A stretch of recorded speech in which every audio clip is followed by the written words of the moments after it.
Victor Tank Ramirez grabbed the gray-haired woman by her throat and slammed her against the concrete wall. His 8 men laughed as her lunch tray crashed to the floor. "Welcome to Iron Mountain, Mama," he whispered, his gold teeth gleaming. "Nobody told you this is a men's prison, and in here I decide who lives and who dies." The woman's eyes were closed. Her body trembled. Tank squeezed harder. "Look at me when I'm talking to you, fat lady." She opened her eyes, and in that moment, Tank saw something that made his grip falter. Those weren't the eyes of a scared woman. Those were the eyes of a predator who had been waiting for exactly this moment. Before we continue, hit that subscribe button and stay until the end, because what happens next will shock you. Drop a comment telling me which city you're watching from. I want to see how far this story travels. Now, let's begin. Angela Patterson's hand slipped at 3:47 a.m. She had been staring at her computer screen for 16 hours straight. Her third energy drink sat empty beside her keyboard. 200 more inmate files to process before the database migration deadline. "Rachel Morrison," she mumbled, reading the name on screen. "Female, 46, wire fraud, tax evasion." Her finger moved toward the drop-down menu. Federal Women's Correctional Institution, Danbury, Connecticut. That was the correct facility. But her vision blurred. Her hand trembled from exhaustion. The cursor slipped one line down. Iron Mountain Federal Penitentiary, Montana. Maximum security, all male. Angela clicked and moved to the next file. She never looked back. 6 days later, Rachel Morrison stepped off a transport bus into hell. "Is that a woman?" someone shouted from behind the intake fence. "Holy shit, that's a woman. What the hell is going on?" Rachel heard the voices but kept her eyes forward. 25 years ago, she would have already calculated escape routes, assessed guard positions, identified potential weapons. But she had buried that woman in the desert outside Tel Aviv. She was Rachel Morrison now. Convicted fraudster. Nobody special? Officer Wheeler, a heavy-set sergeant with 30 years on the job, grabbed the transport paperwork and read it 3 times. His face went white. "This can't be right," he said. "This absolutely cannot be right." His partner shrugged. "Paperwork says what it says, Sarge." "Paperwork says we're processing a female inmate into a maximum security male facility. You understand what that means?" "Means somebody in Chicago screwed up bad." Wheeler turned to Rachel. She saw something in his eyes that surprised her. Not amusement, not cruelty, genuine concern. "Ma'am," he said quietly, "I don't know how this happened, but I'm going to do everything I can to fix it. You understand me?" "How long?" Rachel asked. 5 days. "Maybe a week?" Bureaucracy moves slow. "And until then?" Wheeler didn't answer. He didn't need to. Rachel understood perfectly. She was about to spend a week surrounded by 800 violent criminals who hadn't seen a woman in years, some of them decades. "Process me," she said. "Let's get this over with." The intake procedure was designed to break people. Strip search, cavity search, delousing shower in full view of 6 guards, orange jumpsuit 2 sizes too large, chains on wrists and ankles. Rachel endured it all without expression. She had survived worse in places whose names she could never speak aloud. Officer Martinez laughed as she shuffled past. 23 years in corrections and I'd never seen nothing like this. Somebody up the chain is having themselves a real good time. His partner, Officer Jackson, didn't laugh. "This isn't funny. This woman is going to get killed." "Relax, she'll be in protective custody by tonight." So? But Rachel wasn't going to protective custody. Deputy Warden Patricia Collins made that clear 30 minutes later. Collins was a sharp-faced woman in her 50s who had spent 3 decades climbing the corrections ladder. She had seen everything, or so she thought. "This is unprecedented," Collins said, studying Rachel's file. 47 years of operation and Iron Mountain has never housed a female inmate, not once. "What are my options?" Rachel asked. "Option 1 is protective custody, solitary confinement 23 hours a day until your transfer processes. And option 2, general population." Collins leaned forward. "I strongly advise against it. The men in this facility are violent offenders. Murderers, rapists, gang members. They will see you as prey." "I'll take general population." Collins blinked. "Excuse me. General population, I'll take my chances." "Miss Morrison, I don't think you understand what you're saying. I've seen what happens to vulnerable inmates here. It's not something you recover from." Rachel met the deputy warden's eyes. Something passed between them. A recognition that Collins couldn't quite identify, but that made her deeply uneasy. "Deputy Warden Rachel said quietly. "I've survived worse than bad roommates." Collins stared at her for a long moment. Then she made a note in Rachel's file. Cell Block D, Latino Kings Territory. She shook her head slowly. God help you, Ms. Morrison, because I don't think anyone else can. Rachel stood to leave. At the door, she paused. Deputy Warden, thank you for your concern, but save your prayers for someone who needs them. She walked out before Collins could respond. Collins sat alone in her office, unable to shake the feeling that she had just made a terrible mistake. But not the mistake she thought. Marcus Chen was having a panic attack when the guards brought Rachel to his cell. He was a small man, mid-30s, serving 5 years for embezzling $4 million from his employer's pension fund. 6 months in Iron Mountain had taught him one thing. Fear was the only rational response to this place. This can't be real, he whispered as Rachel stepped through the cell door. You can't be real. I'm hallucinating. I'm real, Rachel said. She surveyed the cell quickly. 2 bunks, 1 exit, limited defensive options, bad positioning. She pushed those thoughts away. Old habits. How is this possible? Marcus demanded. How did they put a woman in here? Computer error. Computer error? A computer error is getting double charged for coffee. This is insanity. Is the bottom bunk taken? What? No. I have the top, but that's not the point. Rachel set her belongings on the lower bunk. 3 photographs. A Bible she had never opened. A letter from her lawyer. Listen to me, Marcus said, grabbing her arm. You have to get out of here right now. Go back to the guards. Tell them you want protective custody. I already refused. Then unrefuse. Do you have any idea where you are? Prison. Not just any prison. This is D Block, Latino Kings Territory. Their enforcer is a guy named Tank Ramirez. Marcus was breathing fast now, his words tumbling over each other. He was a professional fighter, MMA, 12 wins, 2 losses. Then he beat a man to death outside a nightclub and got 20 years. Sounds impressive. Impressive, lady, he's killed people inside this prison, multiple people, and when he finds out there's a woman on his block, then I'll deal with it. Marcus released her arm and stepped back. He stared at her like she had grown a second head. You'll deal with it, he repeated slowly. You're 5'4". You're overweight. You look like you couldn't run a block without getting winded, and you're going to deal with a professional killer. Is that what you see when you look at me, Marcus? A fat old woman who can't run. That's what everyone sees. Rachel smiled. It was a small smile, but it transformed her face in a way that made Marcus suddenly uncomfortable. Good, she said. That's exactly what I want them to see. Before Marcus could ask what that meant, footsteps echoed down the corridor. Heavy, deliberate, multiple men moving with purpose. Marcus went pale. Oh God, oh God, oh God, oh God. What? That's them. That's Tank's crew. Word must have spread already. Rachel moved to the cell door and looked out. 8 men were walking down the corridor led by the largest man she had seen since arriving. 6'3", 240 pounds of muscle. Gold teeth flashing as he smiled at the inmates who scrambled out of his way. That's Tank, Rachel asked. Yes, that's Tank. We need to hide. We need to... Relax, Marcus. Relax? How can you possibly tell me to relax? Rachel watched Tank approach. 25 years ago, she had hunted men far more dangerous than this one across 3 continents. She had killed terrorists in Damascus safe houses and survived interrogations that would have broken most people. But that was another life. Another woman. Wasn't it Tank stopped outside their cell? His crew spread out behind him, blocking any possibility of retreat. Well, well, well, Tank said, his voice carrying down the entire corridor. Looks like Christmas came early this year, boys. His crew laughed on cue. You're the lady everyone's talking about. Tank continued, looking Rachel up and down with unconcealed contempt. Gotta say I was expecting something nicer. You look like somebody's grandma who got lost on her way to church. More laughter. Rachel said nothing. She stood perfectly still, her hands clasped in front of her, her breathing slow and steady. What's the matter, Mama Cat? Got your tongue? No. Doll? No, then why don't you say something, introduce yourself, tell us what you're in for. Wire fraud, tax evasion. Tank threw his head back and laughed. Wire fraud. You hear that, boys? We got ourselves a white-collar criminal. What happened, Mama? Steal a little too much from the church. Bingo fund. Something like that. Tank stepped closer. He was inside the cell now, his massive frame filling the doorway. Behind him, his crew watched with eager anticipation. Let me explain how things work around here, Tank said, his voice dropping.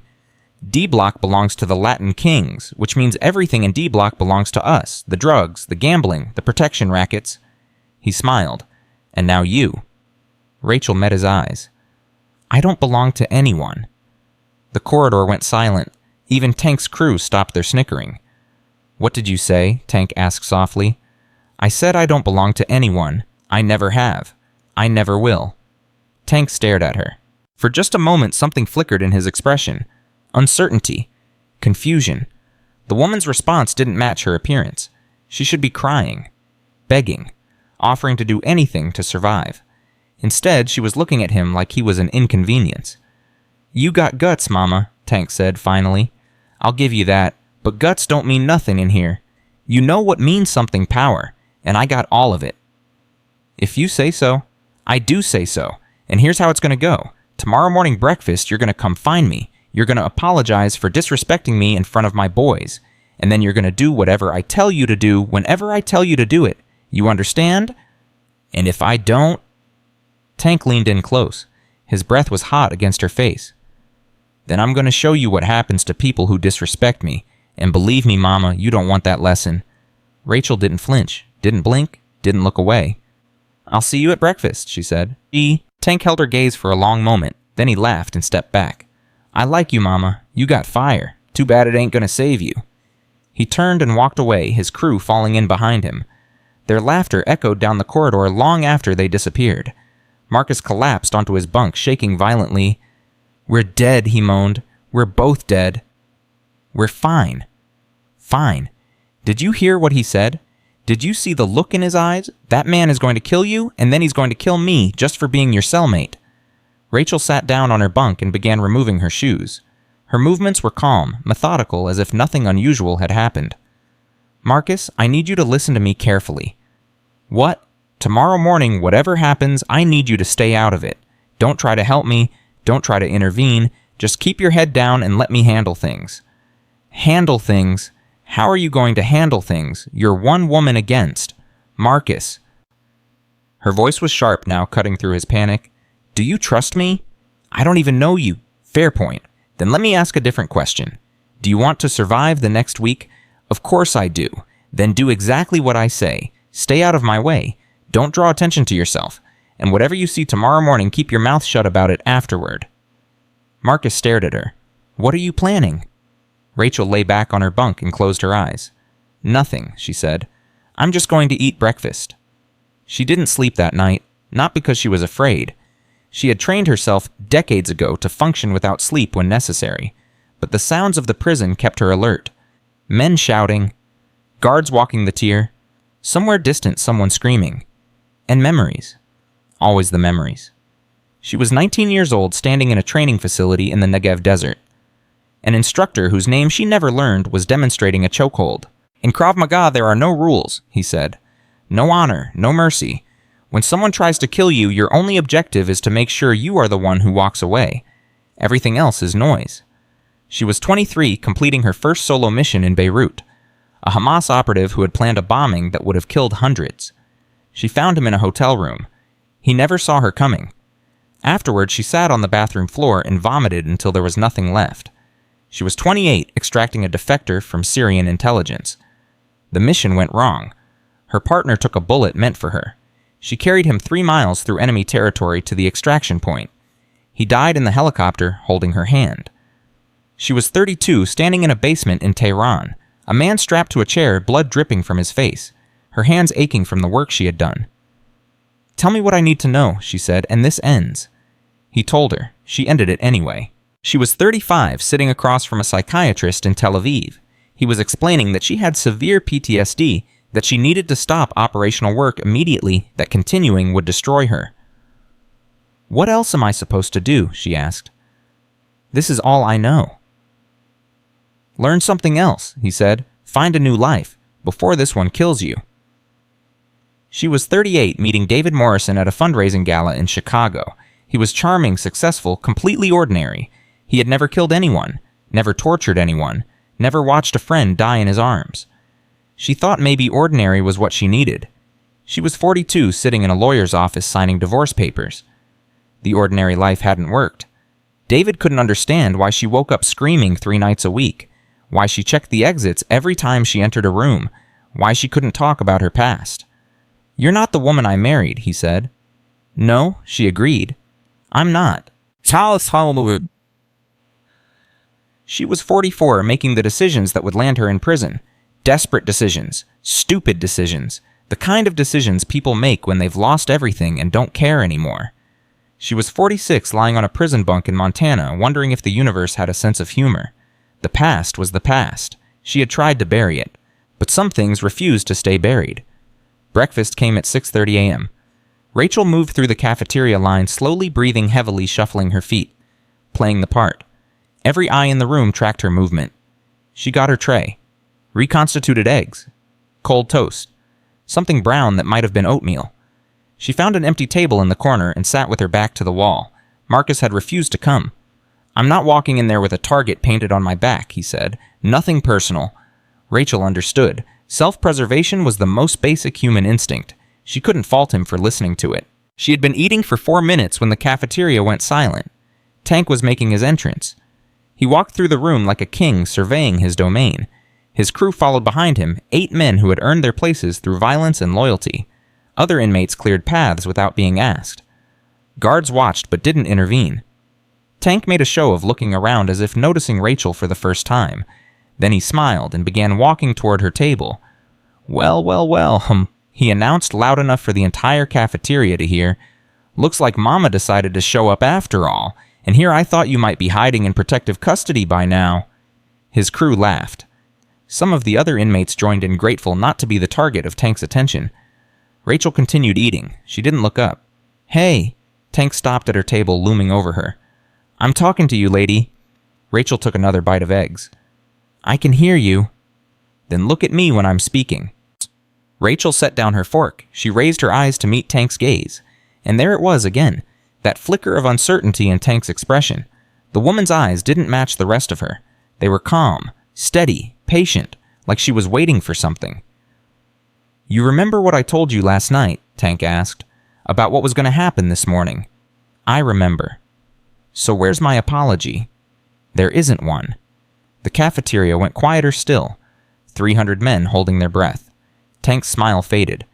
"You want to say that again?" "I said there isn't an apology because I haven't done anything wrong. You disrespected me in front of my boys. I answered your questions honestly. If you find honesty disrespectful, that's your problem." Tank's hands clenched into fists. His crew shifted behind him, sensing the change in their leader's mood. "You know what, Mama, I was going to go easy on you. Rough you up a little, teach you some manners, let it go at that. But now?" He cracked his knuckles. "Now I'm going to make an example out of you." "I wouldn't do that if I were you." Tank laughed. "Oh yeah, why not?" "Because you won't like what happens next." "What happens next? Lady, look around you. I got 8 soldiers at my back. You got nothing. What exactly do you think is going to happen?" Rachel stood slowly. She was shorter than Tank by nearly a foot, lighter by 70 pounds, older by 12 years. She looked up at him, and smiled. "I think," she said quietly, "that you're about to learn why you should never judge someone by how they look." Tank's response was immediate and violent. His right hand shot toward her throat, the same grab that had worked on countless victims before. Rachel moved. Not fast, not flashy, just precise. Her left hand came up, redirecting Tank's grab so that his momentum carried him slightly off balance. At the same moment, her right hand struck his solar plexus with her palm. The technique was called stopping the heart. Applied correctly, it disrupted breathing and caused temporary paralysis of the diaphragm. Applied with full force, it could kill. Rachel held back. Tank's eyes went wide. The breath exploded from his lungs. His massive frame folded as he dropped to one knee, gasping like a fish pulled from water. The cafeteria erupted in shocked murmurs. Spider-Tank's second-in-command rushed forward. "What the hell did you do to him?" He grabbed for Rachel's arm. Her hand moved again, finding the nerve cluster in his wrist. She pressed. Spider screamed and stumbled backward, his arm hanging limp and useless. 2 more of Tank's crew lunged at her. Rachel stepped between them, using their momentum against each other. They collided and crashed to the floor in a tangle of limbs. A 4th man swung at her head. She ducked under the blow and drove her knee into his thigh, hitting the nerve cluster that would paralyze his leg. He dropped. The remaining 4 crew members hesitated. They had just watched their leader and 4 of their best fighters get dismantled in less than 8 seconds by a woman who looked like she should be baking cookies. "Anyone else?" Rachel asked. Her voice was calm. Her breathing was steady. She wasn't even sweating. Nobody moved. Tank struggled to his feet, his face crimson with rage and humiliation. Every eye in the cafeteria was on him. His reputation built over 8 years of violence and intimidation was crumbling by the second. "You," he wheezed, pointing a shaking finger at Rachel. "You're dead. You hear me? Dead. I hear you. This isn't over. It is for today." Rachel picked up her tray from the table. "All I wanted was to eat my breakfast in peace. You're the one who decided to make it complicated." She walked toward the cafeteria exit. 300 men parted before her like water. Nobody touched her. Nobody spoke. At the door, she paused and looked back at Tank. "Next time you want to have a conversation, she said, try using your words instead of your fists. You might be surprised how well it works." Then she was gone. The cafeteria remained silent for a long moment. Then the whispers began. "Did you see that? 8 seconds. She dropped 5 of them in 8 seconds. Who the hell is she? Did you see her eyes? She didn't even blink." Tank got destroyed, absolutely destroyed. This changes everything. In the corner of the cafeteria, a man watched the aftermath with great interest. He was older than most inmates, with gray at his temples and calm, intelligent eyes. His name was Diego Santana, and he was the true leader of the Latin Kings. He had been running D-Block for 18 years. In that time, he had survived 3 prison riots, 2 assassination attempts, and countless challenges to his authority. He had built an empire behind these walls, carefully balanced between violence and diplomacy. And now a middle-aged woman had just upset that balance in the most spectacular way possible. "Get me everything on her," Diego said quietly to the man beside him. "Everything. I want to know who she really is." "You think she's somebody?" Diego watched Rachel's retreating form disappear through the cafeteria doors. "I think," he said slowly, "that we just had a wolf walk into our sheep pen, and none of us realized it until she showed her teeth." Rachel returned to her cell to find Marcus huddled on his bunk, shaking. "I heard," he whispered. "Everyone heard. The whole prison is talking about it. News travels fast. Fast. It's been 20 minutes, and I've already heard 6 different versions of what happened. Some people are saying you killed 2 of Tank's men." "I didn't kill anyone." "Then what did you do? How did you—" Marcus gestured helplessly. "How is any of this possible?" Rachel sat down on her bunk. Now that the adrenaline was fading, she felt tired, bone tired, the kind of tired that sleep couldn't fix. "I told you," she said, "I'm not what I look like." "No kidding. But what are you, CIA Special Forces, some kind of assassin? Does it matter?" "Yes, it matters, because whatever you are, you just made yourself the most famous person in this prison.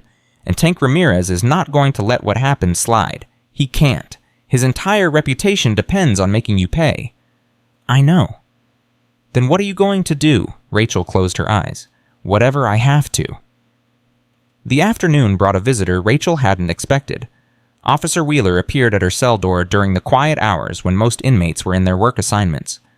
"Morrison," he said, "walk with me." Rachel followed him down the corridor to a small interview room. Inside, Deputy Warden Collins was waiting with a thick folder open on the table. "Sit down, Ms. Morrison." Rachel sat. Collins studied her for a long moment. "You want to explain to me what happened in the cafeteria this morning?" "There was a disagreement. It got resolved." "Resolved? That's an interesting word for it." Collins flipped through the pages in her folder. "Tank Ramirez has been to the infirmary twice. Difficulty breathing and severe abdominal pain. 4 of his associates are being treated for various injuries, including a dislocated shoulder, a hyperextended elbow, and something the doctor described as acute nerve trauma. All of them are claiming assault." "They started it." "Security footage confirms that. Tank made the first aggressive move, but what the footage doesn't explain is how an overweight middle-aged woman managed to incapacitate 5 men in approximately 8 seconds using techniques that our security consultant has never seen before." Rachel said nothing. Collins pulled a single sheet of paper from the folder and slid it across the table. "This came in an hour ago. A response to my inquiry about your background." Rachel looked at the paper. Her stomach tightened. Most of the document was blacked out, redacted, classified, but the letterhead was clearly visible, Department of Defense, and beneath that 3 words that hadn't been redacted, access denied, compartmentalized. "Interesting," Collins said. "A simple wire fraud conviction, and suddenly the Department of Defense is classifying your records. Would you like to explain that to—" "I can't." "Can't or won't, huh?" "Both." Collins leaned forward. Miss Morrison, I've been in corrections for 30 years. I've met spies, assassins, and undercover agents. I've processed inmates with backgrounds so classified that even their names were redacted. But I've never seen a response like this. She tapped the paper. Whatever you did before you came here, someone very powerful doesn't want me knowing about it, and that makes you either an asset or a threat. I haven't decided which yet. Rachel met her eyes. I'm neither. I'm just a woman who made mistakes and is paying for them. And the training, the skills that let you drop 5 gang members without breaking a sweat? Self-defense classes, yoga, clean living. Collins almost smiled. You expect me to believe that? I expect you to believe whatever you want. But Deputy Warden, I'll tell you the same thing I told Tank Ramirez. I didn't start this fight, I just finished it. And when Tank comes back for round 2, because he will, his pride demands it. Then I'll finish that one too. Collins studied her for a long moment. Then she closed the folder and stood.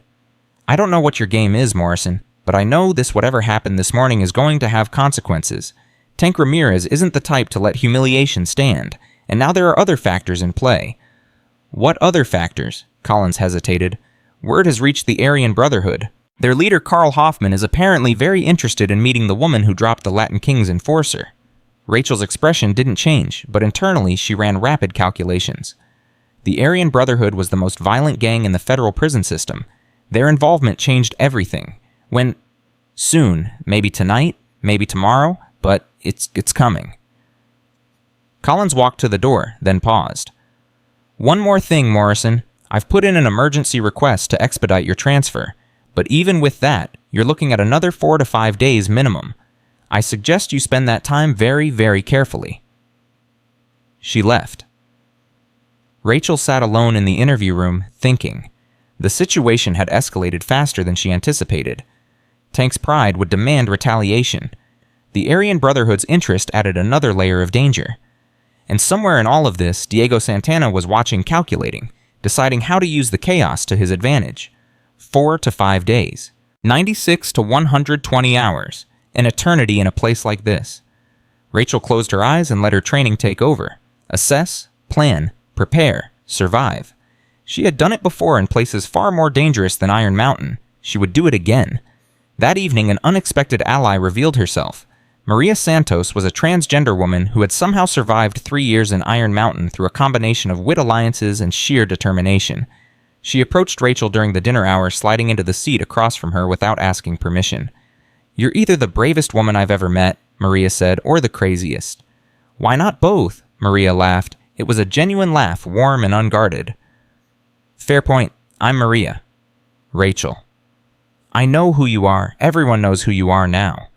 Maria glanced around the cafeteria, noting the watching eyes. You saved my breakfast spot, you know. Your breakfast spot. That corner table where you've been sitting. That was my spot. Tank's crew took it 6 months ago just to mess with me. When you sat there this morning, they were so focused on you, they forgot all about claiming territory. Now nobody's sure who it belongs to. I didn't do it for you. I know, but I'm grateful anyway. Maria leaned forward, her voice dropping. Which is why I'm about to tell you something that could get me killed if anyone finds out. Rachel waited.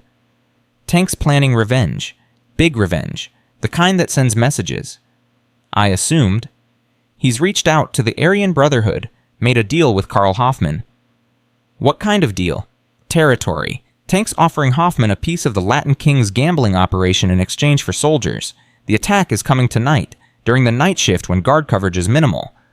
Rachel processed this information rapidly. How many? 12, maybe more. Tank's bringing 6 of his own people plus whatever Hoffman provides. And Diego Santana is allowing this. Maria's expression flickered. Diego doesn't know about the deal with Hoffman. Tank made it behind his back. Rachel understood immediately. Tank wasn't just planning revenge. He was making a power play. By allying with the Aryan Brotherhood without Diego's permission, he was signaling that he was ready to operate independently. If the attack succeeded, Tank would emerge as the new power in D Block. If it failed. Why are you telling me this? Rachel asked. Maria was quiet for a moment. Because you're the first person in 3 years who looked at Tank like he was nothing. Because I'm tired of watching him hurt people who can't fight back. And because, she smiled slightly, because I want to see what happens when they try. Rachel studied her. You're risking your life by talking to me. I know. If Tank finds out, he won't, unless you tell him. Rachel shook her head slowly. I won't. But Maria, I need you to understand something. What's coming tonight isn't going to be pretty. People are going to get hurt. Badly. Tank's people. Anyone who tries to kill me? Maria held her gaze. Good. They deserve whatever they get. She stood to leave, then paused. One more thing. There's a guard named Rodriguez, who's on Tank's payroll. He's working the night shift tonight. He's the one who's going to make sure the response time is slow. Thank you, Maria. I won't forget this. Maria nodded. Just do me one favor. What? If you survive tonight, make sure Tank doesn't. She walked away. Rachel finished her dinner alone, her mind working through scenarios, contingencies, possibilities. 12 attackers, corrupt guard ensuring delayed response, night shift skeleton crew, her cell as the kill box. The odds were not good. But Rachel had faced worse odds before. In Damascus, in Beirut, in Tehran. She had survived them all. Tonight would be no different. She returned to her cell as the evening lockdown began. Marcus was already there, pacing frantically. I heard, he said. Everyone's heard. Tonight. They're coming tonight. I know. What are we going to do? We aren't going to do anything. When the lights go out, you're going to get under your bunk and stay there until morning. No matter what you hear. Marcus shook his head. I can't just hide while they... Marcus, Rachel's voice was sharp. This isn't a debate. What's about to happen is going to be violent. Very violent. People are going to get hurt. Maybe killed. I need you out of the way so I can do what I have to do. And what is that exactly? Fight off 12 men by yourself? That's impossible. Rachel sat down on her bunk and began removing her shoes. Marcus, let me tell you something about impossible. 20 years ago, I walked into a building in Damascus where 3 men were holding a nuclear scientist hostage. I had no backup, no weapons, just my training and my hands. Those 3 men were professionals, ex-military, armed. They thought they were ready for anything. She looked up at him. They weren't ready for me. Marcus swallowed hard. You killed them. I did what I had to do. The scientist came home to his family. The men who took him didn't. Who are you? Rachel lay back on her bunk and closed her eyes. I'm someone who made a promise to herself a long time ago. I promised that I would never be a victim again, not for anyone, not for any reason. And tonight, I keep that promise. Marcus stood there for a long moment watching her. Then slowly he climbed up to his bunk. I'll stay out of the way, he said quietly. But Rachel, please don't die. Rachel smiled without opening her eyes. I'll do my best. The lights went out at 10:00 p.m. Rachel lay in the darkness, listening to the sounds of the prison settling into its nighttime rhythm. Marcus's breathing gradually slowed as exhaustion overcame his fear. Somewhere down the corridor, someone was crying softly. She waited. At 2:17 a.m., she heard the first sound of movement, soft footsteps, whispered voices, the quiet click of cell doors being manually overridden. They were coming. Rachel slipped out of her bunk silently. Her bare feet made no sound on the concrete floor. She had spent the past hours memorizing the positions of every object in the cell, every shadow, every potential weapon. A sharpened toothbrush hidden in her mattress, a sock filled with soap bars tucked behind the toilet, a rolled magazine hardened with dried glue that could break bones if swung correctly. She gathered her weapons and moved to the cell door. Through the small window, she could see shapes moving in the darkness. Men approaching from both ends of the corridor. A pincer movement designed to trap her with no escape. 12 of them, maybe more. Rachel smiled. Come on then, she whispered. Let's see what you've got. The first attacker reached her cell door. He was carrying a shiv fashioned from a sharpened piece of metal. His eyes gleamed with anticipation. Rachel was waiting for him. Her hand shot through the bars and grabbed his wrist. She twisted with surgical precision. The weapon clattered to the floor as his shoulder dislocated with a wet pop. His scream echoed through the corridor. The others began to run toward her cell. No more stealth, no more subtlety. Just 12 violent men converging on one woman. Rachel pulled the injured man toward the bars and used his body as a shield while she grabbed the keys from his belt. The cell door swung open. She stepped out into the corridor, and then the real violence began. The first man came at her with a metal shank. Rachel sidestepped, grabbed his wrist, and redirected his momentum into the wall. His skull cracked against concrete. He dropped without a sound. 2 more rushed from her left. She threw the sock filled with soap bars into the first one's face. While he staggered, she drove her elbow into the second one's throat. He went down, choking. "What the hell?" someone shouted. "She's out of her cell. Get her now!" 4 men converged on her at once. Rachel backed against the wall, limiting their angles of attack. The first one swung a pipe. She ducked and punched his kidney. The second grabbed for her hair. She broke 2 of his fingers and used his scream to cover her movement toward the third. The third was smarter. He hung back, watching. Watched, waiting for an opening. The fourth wasn't smart at all. He charged straight at her. Rachel let him come. At the last second, she pivoted and used his momentum to throw him into the smart one. They both crashed to the floor. 8 seconds. 6 men down. "Who the hell is this woman?" someone screamed. Rachel didn't answer. She was already moving toward the next attacker. At 2:19 a.m., Tank Ramirez finally appeared. He emerged from the shadows at the end of the corridor, flanked by Spider and 2 other Latin kings. His face was twisted with rage. "You think you can fight your way out of this?" Tank shouted. "There's 12 of us. 12? There were 12, Rachel corrected. "Now there's 6, and one of them can't walk anymore." Tank looked around at his fallen soldiers. Men he had personally selected for this mission. Men who had never failed him before. "Kill her, he said quietly. "I don't care how. Just kill her." Spider and the other 2 charged. Rachel was tired now. Her knee was starting to throb from an old injury she had never fully healed. Her breathing was heavier than it should be, but tired didn't mean finished. Spider came in fast with a blade. Rachel caught his wrist twisted and felt the joint separate. The knife fell from his nerveless fingers. She caught it before it hit the ground. The second man hesitated when he saw her holding the weapon. That hesitation cost him. Rachel closed the distance and drove her knee into his solar plexus. He folded like paper. The third turned and ran. Rachel let him go. She turned to face Tank. "Just you and me now," she said. "Unless you want to run too." Tank's face went purple with fury. "I don't run from anybody, especially not some fat old woman who got lucky." "Lucky?" Rachel almost laughed. "You call this lucky.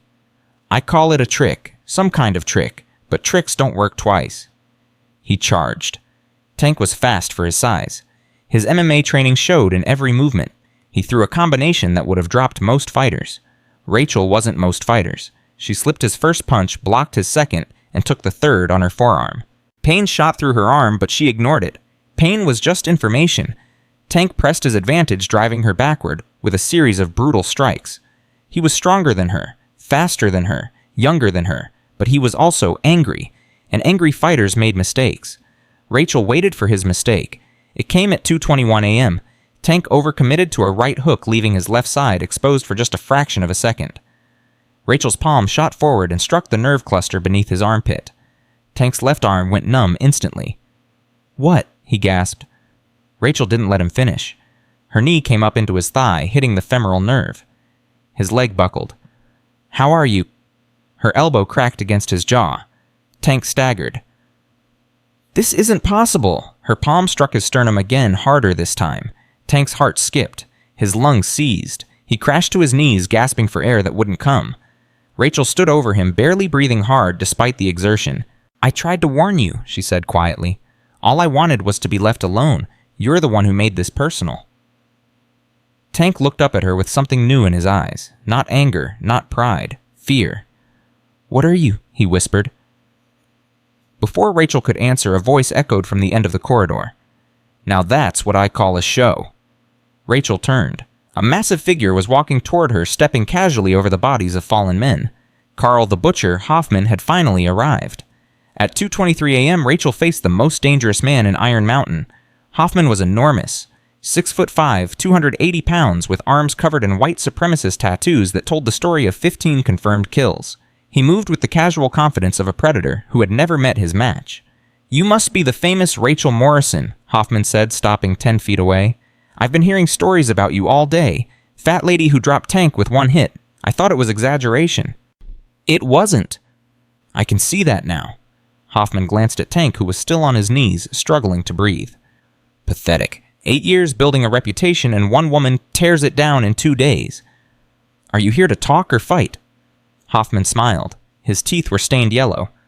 "I'm here to evaluate. See, I made a deal with Tank. He gives me territory, I give him soldiers. But looking at this," he gestured at the carnage around them, "I'm thinking maybe I made a deal with the wrong person." Rachel said nothing. She was watching Hoffman's hands, his stance, the way he distributed his weight. Reading him the way she had been trained to read every potential threat. "Here's what I'm thinking," Hoffman continued. "Tank's finished. Everyone in this prison is going to hear how some lady beat him twice in 2 days. The Latin Kings are going to need new leadership, and I'm going to need a new ally. You're offering me a deal. I'm offering you an opportunity. Work with me. Help me take over D Block. In return, you get protection privileges, whatever you want." Rachel considered his offer for exactly 2 seconds. "No." Hoffman's smile faded. "No, just like that.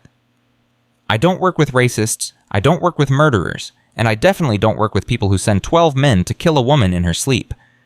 Those weren't my men, those were Tank's men. You provided 6 of them. Business is business. This isn't business." Rachel shifted her weight slightly, preparing for what she knew was coming. "This is personal." Hoffman's eyes narrowed. "You sure you want to do this? I'm not Tank. I'm not some prison brawler who got lucky with his fists. I've killed more people than you've probably ever met." "I doubt that." "Try me," Rachel smiled. "I thought you'd never ask." Hoffman attacked at 2:25 a.m. He was faster than she expected. His first strike was a feint designed to draw her guard up. His second was a brutal hook aimed at her ribs. Rachel twisted, was taking the blow on her hip instead of her ribs. Still hurt, still felt like getting hit with a sledgehammer. Hoffman pressed forward, throwing combinations with practiced precision. This wasn't rage-fueled violence like Tank's attack. This was professional, methodical, designed to break her down piece by piece. Rachel retreated, blocking what she could, dodging what she couldn't. Her arms were going numb from the impacts. Her knee was screaming in protest. "Getting tired, old lady," Hoffman taunted. "Should have taken my deal." He threw a right cross that would have shattered her jaw if it connected. Rachel ducked under it and drove her fist into his kidney. Hoffman grunted but didn't go down. His body was like armor conditioned by years of prison violence. "That all you got?" Rachel didn't answer. She was conserving energy, looking for an opening. Hoffman came at her again. This time he grabbed for her throat with both hands, trying to use his superior size to end the fight quickly. Rachel let him get close. Then she dropped her weight, suddenly slipping under his grasp. Her fingers found the pressure point behind his knee. She pressed hard. Hoffman's leg gave out. He dropped to one knee with a surprised grunt. Rachel was already behind him, her arm wrapped around his throat in a blood choke. "Yield," she said into his ear. "Or sleep." Hoffman struggled. His massive hands grabbed at her arm, trying to break her grip, but Rachel had positioned herself perfectly using leverage instead of strength. "I said yield." "Go to hell," Hoffman gasped. Rachel tightened the choke. Hoffman's face turned red, then purple. His struggles grew weaker. "Last chance." Hoffman's hand came up. For a moment, Rachel thought he was going to keep fighting. Then his fingers opened. The surrender signal. She released him immediately. Hoffman collapsed forward onto his hands and knees, gasping for air. His face was a mask of disbelief. "Who the hell are you?" he wheezed. "I'm the woman you should have left alone." At 2:28 a.m., the corridor lights flickered on. Guards finally arrived, led by Sergeant Rodriguez. The same guard Maria had warned her about, the one on Tank's payroll. Rodriguez stopped dead when he saw the scene before him. 11 men down, Tank Ramirez on his knees, Carl Hoffman gasping for breath, and one middle-aged woman standing calmly in the center of it all, barely a scratch on her. "What the hell happened here?" Rodriguez demanded. "Self-defense," Rachel said. "Self-defense against 11 men. 12, actually. One ran away."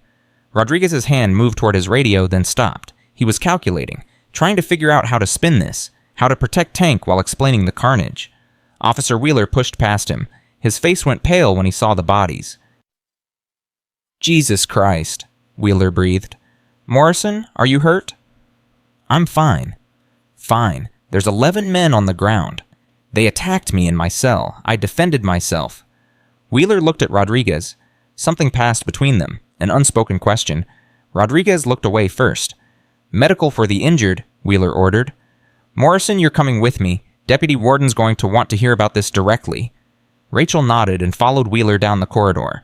Behind her, she could hear Rodriguez barking orders, his voice tight with barely concealed panic. Tank's plan had failed. Hoffman's alliance had crumbled, and the entire power structure of Iron Mountain was about to shift. At 2:47 a.m., Rachel sat in Deputy Warden Collins' office for the second time in 12 hours. Collins looked like she hadn't slept. Her silver hair was slightly disheveled, her eyes were bloodshot, but her voice was steady when she spoke. 11 men, Morrison. You incapacitated 11 men in approximately 3 minutes. They were trying to kill me. I'm not disputing that. The security footage is quite clear. What I'm trying to understand is how. I told you before, self-defense training. Collins slammed her hand on the desk. Don't insult my intelligence. I've been in corrections for 30 years. I've seen trained fighters, special forces operators, professional killers. What you did tonight goes beyond any of that. Rachel met her eyes without flinching. What do you want me to say? I want you to tell me the truth. Who are you? What were you before you came here? I was a lot of things. Wife, businesswoman, failure. Rachel paused. Some other things I can't talk about. Can't or won't? Both. And it doesn't matter anyway. Whatever I was before, I'm just an inmate now. One who wants to serve her time and get out. Collins stared at her for a long moment. Then she sighed and pulled a folder from her desk drawer.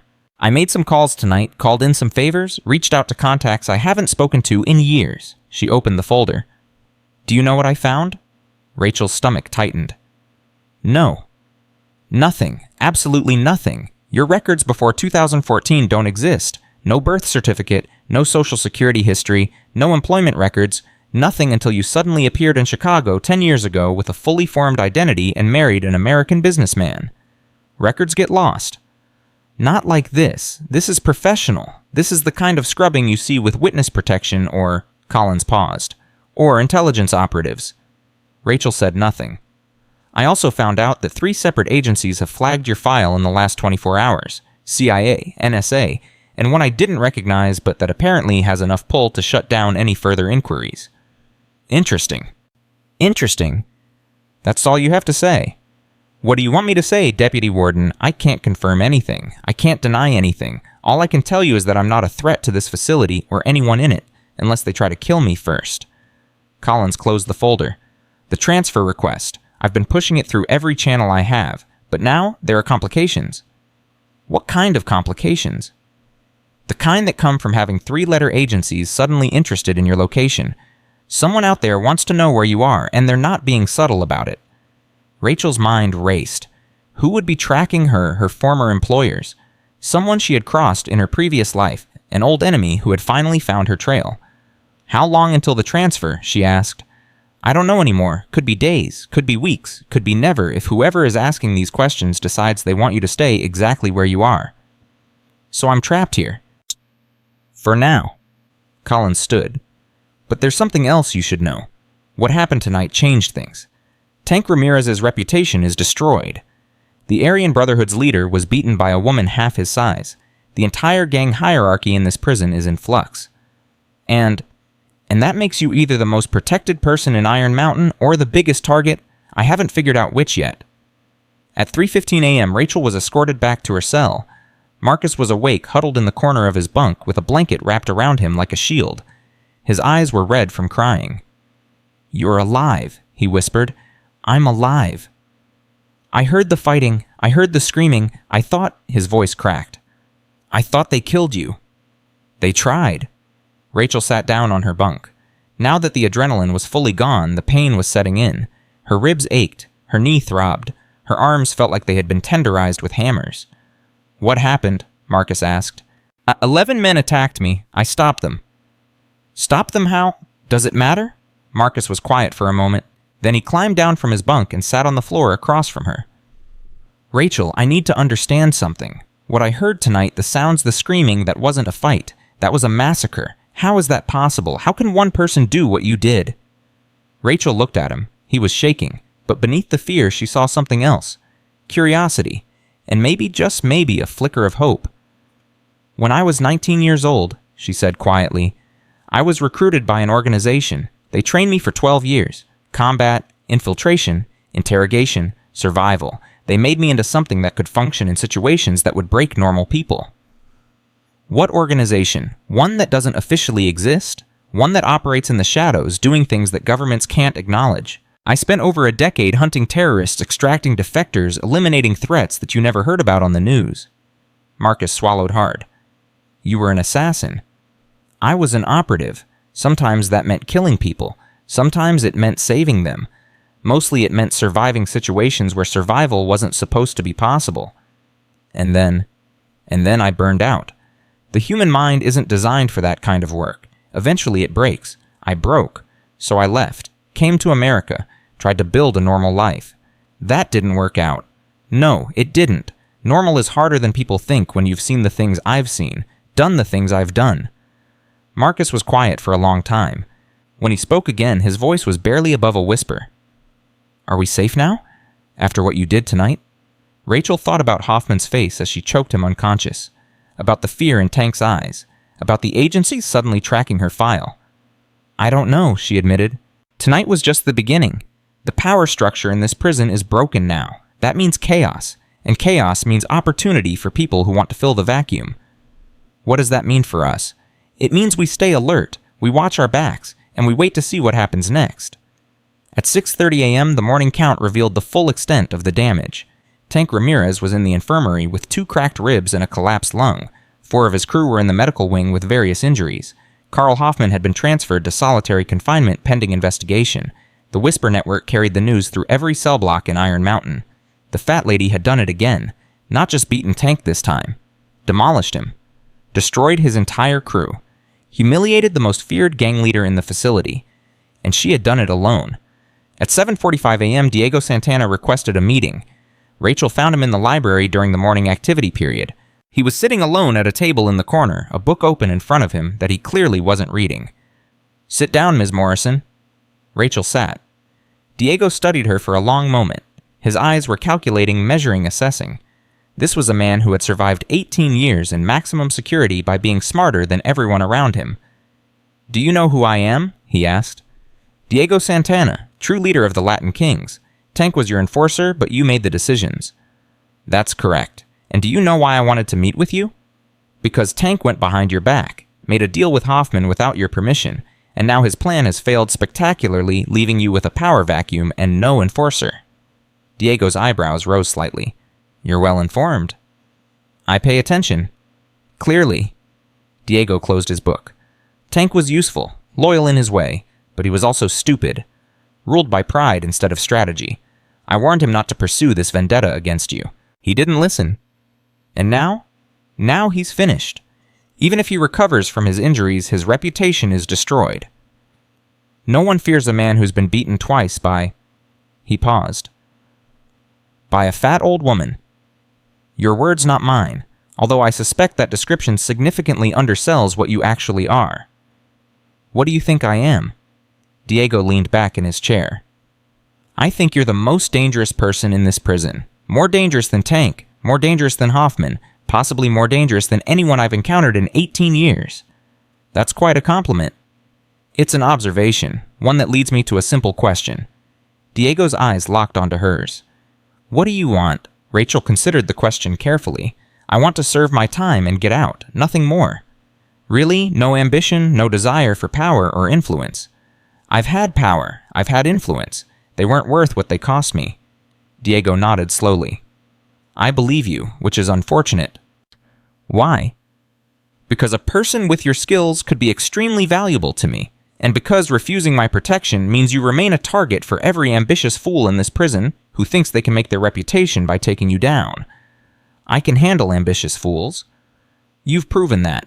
But can you handle them every day for the next 18 months? Can you fight off every challenge, every attack, every scheme? Even the strongest warrior eventually grows tired. Rachel didn't answer, because Diego was right. Here's what I'm offering, Diego continued. Official protection from the Latin Kings. No one touches you without going through us. In return, I ask only one thing. What? Your expertise. I have problems sometimes. Situations that require a certain kind of thinking. Strategic problems. Security concerns. I'd like to be able to consult with you when they arise. Consulting, that's all? That's all. No violence, no enforcement, just advice when I need it. Rachel thought about the offer. It was reasonable, pragmatic, the kind of deal that made sense in a place like this. But accepting it meant becoming part of the system, part of the hierarchy, part of something she had spent 10 years trying to escape. I need time to think about it, she said. Of course, but don't take too long. The power vacuum won't last forever. When it fills, I'd like to know which side you're on. At 10:30 a.m., Rachel learned that the outside world had taken notice. Officer Wheeler found her in the yard during the morning exercise period. His face was grim. "Morrison, you have a visitor." "A visitor? I don't have anyone on my approved list." "This visitor doesn't need to be on any list." Rachel followed Wheeler to the administrative wing. They passed through 3 security checkpoints before reaching a small conference room she had never seen before. A man was waiting inside. Late 50s gray hair, cut military short, wearing a suit that cost more than most people earned in a month. His face was familiar in a way that made Rachel's blood run cold. "Hello, Rachel," the man said. "It's been a long time." "David." Not David Morrison, her ex-husband. David Chen, her former handler at Mossad. "You look surprised to see me," Chen said. "Did you really think we'd lost track of you?" "I thought our relationship ended when I left."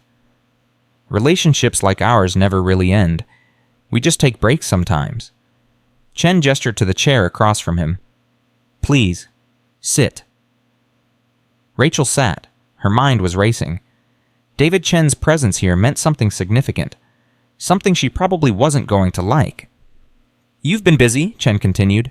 2 days in a maximum security male prison, and you've already dismantled 2 criminal organizations. That's impressive, even by your standards." "It wasn't by choice." "Isn't it always by choice? You could have taken protective custody. You could have kept your head down. Instead, you decided to remind everyone what you're capable of." "They attacked me. I defended myself." "Of course. Self-defense. The same self-defense that left 11 men hospitalized and 2 gang leaders questioning their life choices." Rachel leaned forward. "What do you want, David?" Chen smiled. It was the same smile she remembered from her operational days. Warm on the surface, cold underneath. "What I want is irrelevant. What matters is what certain other parties want. Your little performance has attracted attention, the kind of attention that could be very problematic for certain ongoing operations. I don't work for you anymore. I don't work for anyone." "No, then explain to me why 3 separate intelligence agencies are suddenly very interested in your whereabouts. Why your transfer has been indefinitely delayed. Why I was sent here to have this conversation." Rachel's stomach dropped. "You blocked my transfer." "I didn't block anything. I'm merely the messenger. The people who made that decision are far above my pay grade." "What do they want?" Chen leaned back in his chair. "They want to offer you a choice. A chance to be useful again. To serve a purpose beyond rotting in a prison cell." "What kind of purpose?" "The kind you used to excel at. There are situations developing, threats that require a specific set of skills. Skills that, as you've just demonstrated, you still possess in abundance." Rachel shook her head. "I'm done with that life. I left for a reason." "Yes, you left because you were broken, burned out, traumatized by years of doing necessary but terrible things. I remember. I was there." Chen's voice softened slightly. "But Rachel, look where you are now. Prison, alone, fighting for survival every day. Is this really better than what you left behind? At least here the enemies are obvious." "Are they? You've been here 3 days, and you've already uncovered corruption gang hierarchies and alliances that the prison administration didn't know existed. You're gathering intelligence instinctively because that's what you were trained to do. That's who you are." "Who I was." "Who you are," Chen repeated firmly. "The training never leaves. The instincts never fade. You can pretend to be ordinary all you want, but the moment someone threatens you, the warrior comes out. I've seen the footage from last night. You moved like you haven't lost a single step." Rachel was quiet for a long moment. The worst part was that Chen wasn't entirely wrong.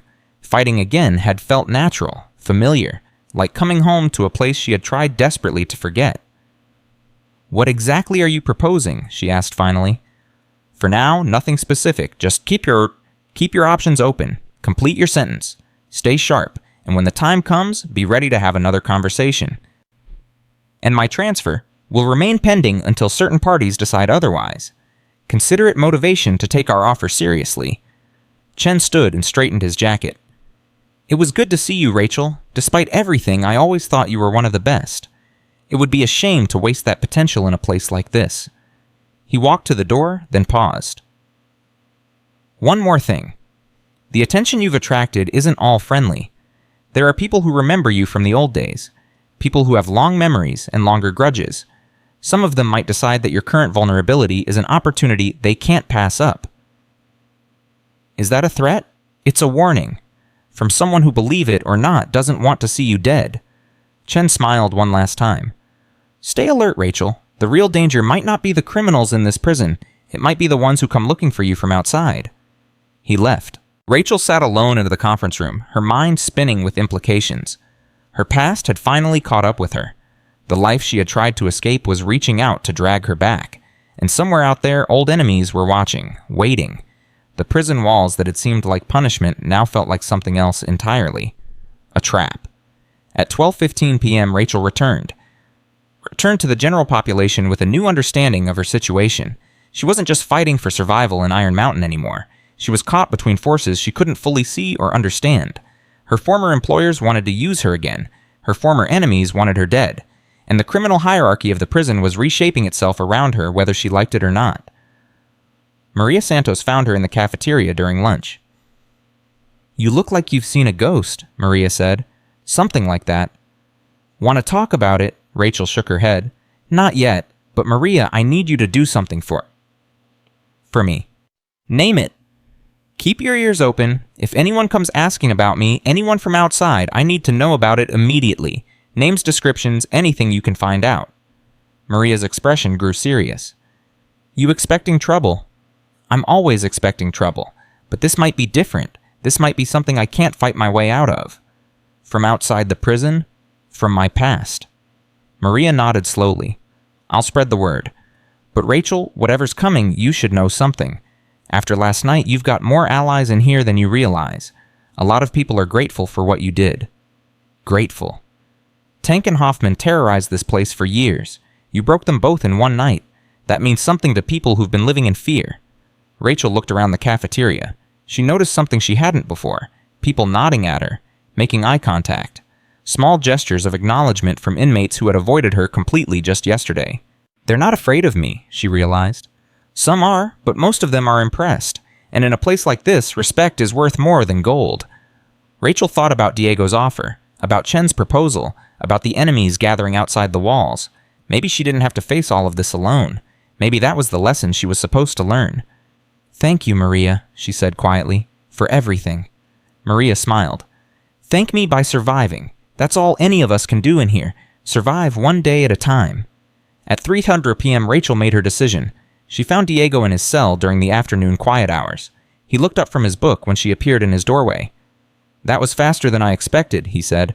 I've had a complicated morning. So I heard.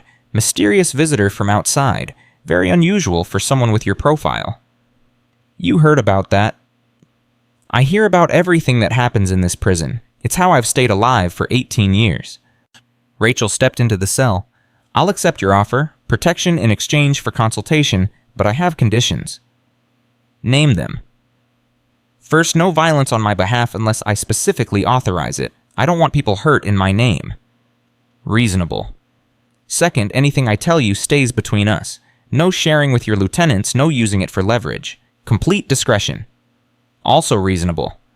Third, if I decide to leave this arrangement, I walk away clean. No retribution, no hard feelings. Diego considered this for a moment. The first two conditions I can agree to without reservation. The third is more complicated. If you leave, it could be seen as weakness on my part. Then frame it differently. Say I was never really part of your organization. Say I was an independent consultant who finished her contract. Diego smiled. You're good at this. The political maneuvering, the perception management. Where did you learn these skills? The same place I learned everything else. By surviving situations where failure meant death. Fair enough. Diego extended his hand. We have a deal, Ms. Morrison. Rachel shook it. Rachel, if we're going to work together, you should use my name. Rachel, then. Welcome to the Latin Kings. Unofficially, of course. As Rachel walked back to her cell, she felt the weight of her choices settling onto her shoulders. She had just allied herself with a criminal organization. She had former intelligence agencies trying to recruit her. She had old enemies possibly hunting her. And she was still trapped in a maximum security prison with no clear way out. But for the first time since arriving at Iron Mountain, she felt something other than reactive survival. She felt like she was taking control. Whatever came next, she would face it on her terms. Not as a victim, not as a pawn, as exactly who she had always been. Day 4 at Iron Mountain began at 5:47 a.m. with a scream. Rachel was already awake when she heard it. She had been lying in her bunk staring at the ceiling, running through scenarios in her mind. The scream cut through her concentration like a blade. Marcus jerked upright in his bunk. What was that Stay here. Rachel moved to the cell door and looked out. Guards were running down the corridor toward the shower block. More screams followed, then shouting, then silence. 20 minutes later, the Whisper Network delivered the news. Spider was dead. Someone had slit his throat in the showers while the morning guards were changing shifts. No witnesses, no suspects, no explanation. This is bad, Marcus said when Rachel returned to the cell. This is really, really bad. Why, Spider was Tank's second in command. With Tank in the infirmary, Spider was supposed to hold things together for the Latin Kings. Now they have no leadership at all. Rachel understood immediately. The power vacuum she had created was beginning to collapse into chaos. At 7:15 a.m., Diego summoned her. He was pacing when she arrived at his cell. She had never seen him pace before. The calm, calculating strategist looked genuinely shaken. "You've heard about Spider?" he said. "I heard." "This wasn't random. This was a message." "From who?" "That's what I need you to help me figure out."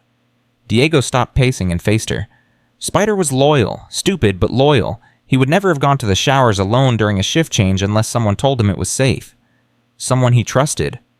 Exactly, someone inside the organization. Diego's jaw tightened. "I have a traitor in my ranks, Rachel, and until I find out who it is, no one is safe." Rachel's mind was already working through possibilities. "Who knew about our arrangement?" "Just you and me? I haven't told anyone." "Then whoever did this isn't targeting me specifically. They're targeting the Latin King's leadership structure. Or they're targeting both. Spider's death creates chaos. Chaos creates opportunity, and someone very much wants to take advantage of the situation I'm in." The Aryan Brotherhood. "Hoffman's in solitary. His people are scattered and demoralized after what you did to him. They don't have the organization for something like this." "Then who—" Diego was quiet for a moment. When he spoke again, his voice was heavy. "There's a third faction in this prison, one that operates in the shadows. They call themselves the Silent Hand. Most people think they're a myth, a story inmates tell to scare each other. But you don't think they're a myth." "I know they're not, because they approached me once years ago, offered me a partnership. I refused." "What did they want? Control, not of the drugs or the gambling or the protection rackets. They wanted access to information, communication channels, ways to move messages in and out of the prison without detection." Rachel felt a chill run down her spine. "Intelligence operations." "That's what I thought too. Someone is using this prison as a hub for something bigger than gang politics. And now, apparently, they've decided to make a move." At 8:30 a.m., Rachel returned to her cell to find Marcus gone. His bunk was empty, his belongings were still there, but Marcus himself had vanished. Rachel's blood went cold. She found Officer Wheeler in the corridor and grabbed his arm. "Where's my cellmate?" Wheeler looked uncomfortable.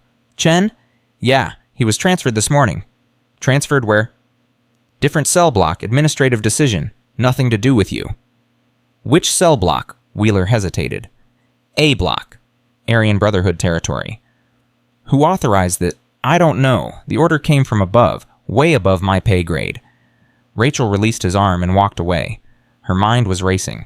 Marcus was a white-collar criminal. Soft, weak, non-violent. He had no business being in A block with the most racist, violent gang in the federal prison system. Someone had put him there deliberately. Someone who wanted to send her a message. At 9:15 a.m., Rachel found Maria in the library. "I need information," Rachel said without preamble. "Marcus Chen was transferred to A block this morning. I need to know who authorized it and why." Maria's face went pale. "A block? That's a death sentence for someone like him." "I know. That's why I need answers fast." "Give me an hour. I'll ask around." "You have 30 minutes. Maria nodded and disappeared. Rachel spent those 30 minutes in the yard watching, waiting, thinking. The pieces were starting to come together. Spider's murder, Marcus's transfer, the Silent Hand, David Chen's visit. Someone was moving chess pieces across a board she couldn't fully see, and she was one of those pieces. At 9:47 a.m., Maria returned with news. "The transfer order came from outside the prison," Maria said breathlessly. "Someone at the Bureau of Prisons headquarters, a name I've never heard before." "What name?" "Richardson. Thomas Richardson."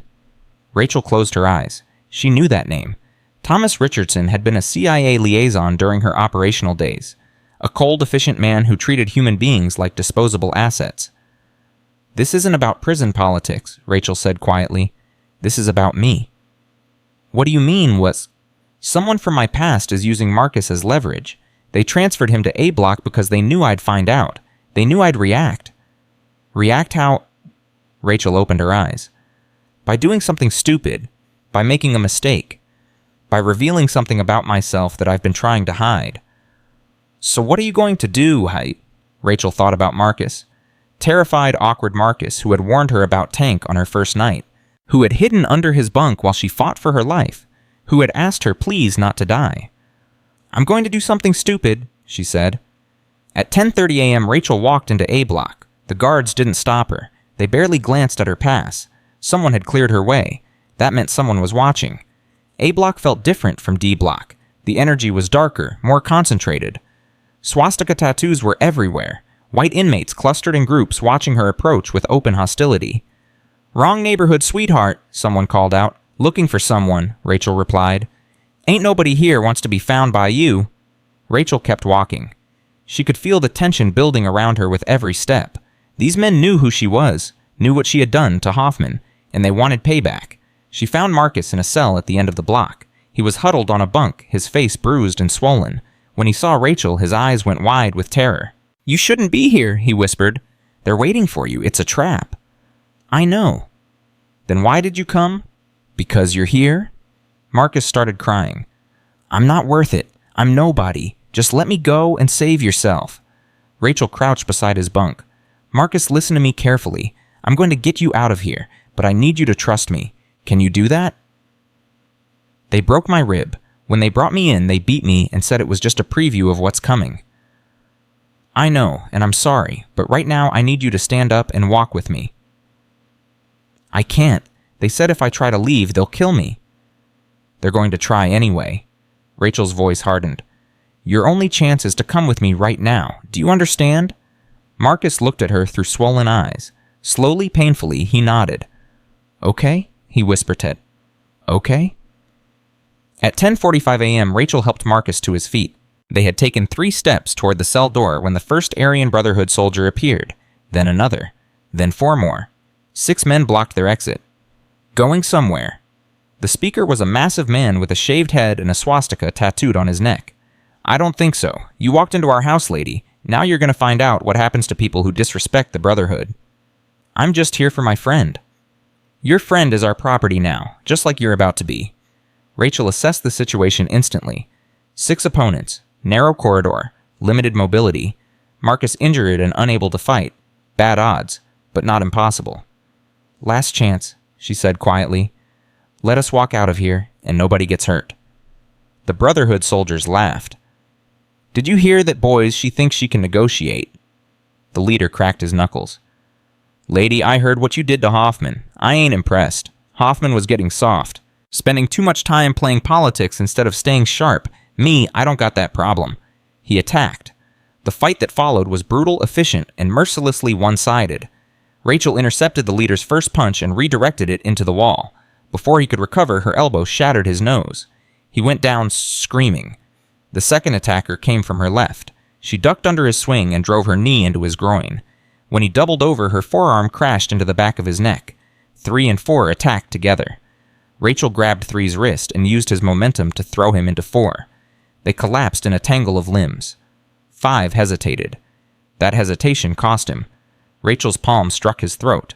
Not hard enough to kill, just hard enough to collapse his windpipe temporarily. He dropped gasping for air. 6 turned and ran. The entire confrontation lasted 11 seconds. Marcus, Rachel said, not even breathing hard. Time to go. At 11:03 a.m., they made it back to D Block. Diego's people were waiting for them. 2 Latin King soldiers escorted them to a secure location while others spread out to watch for retaliation.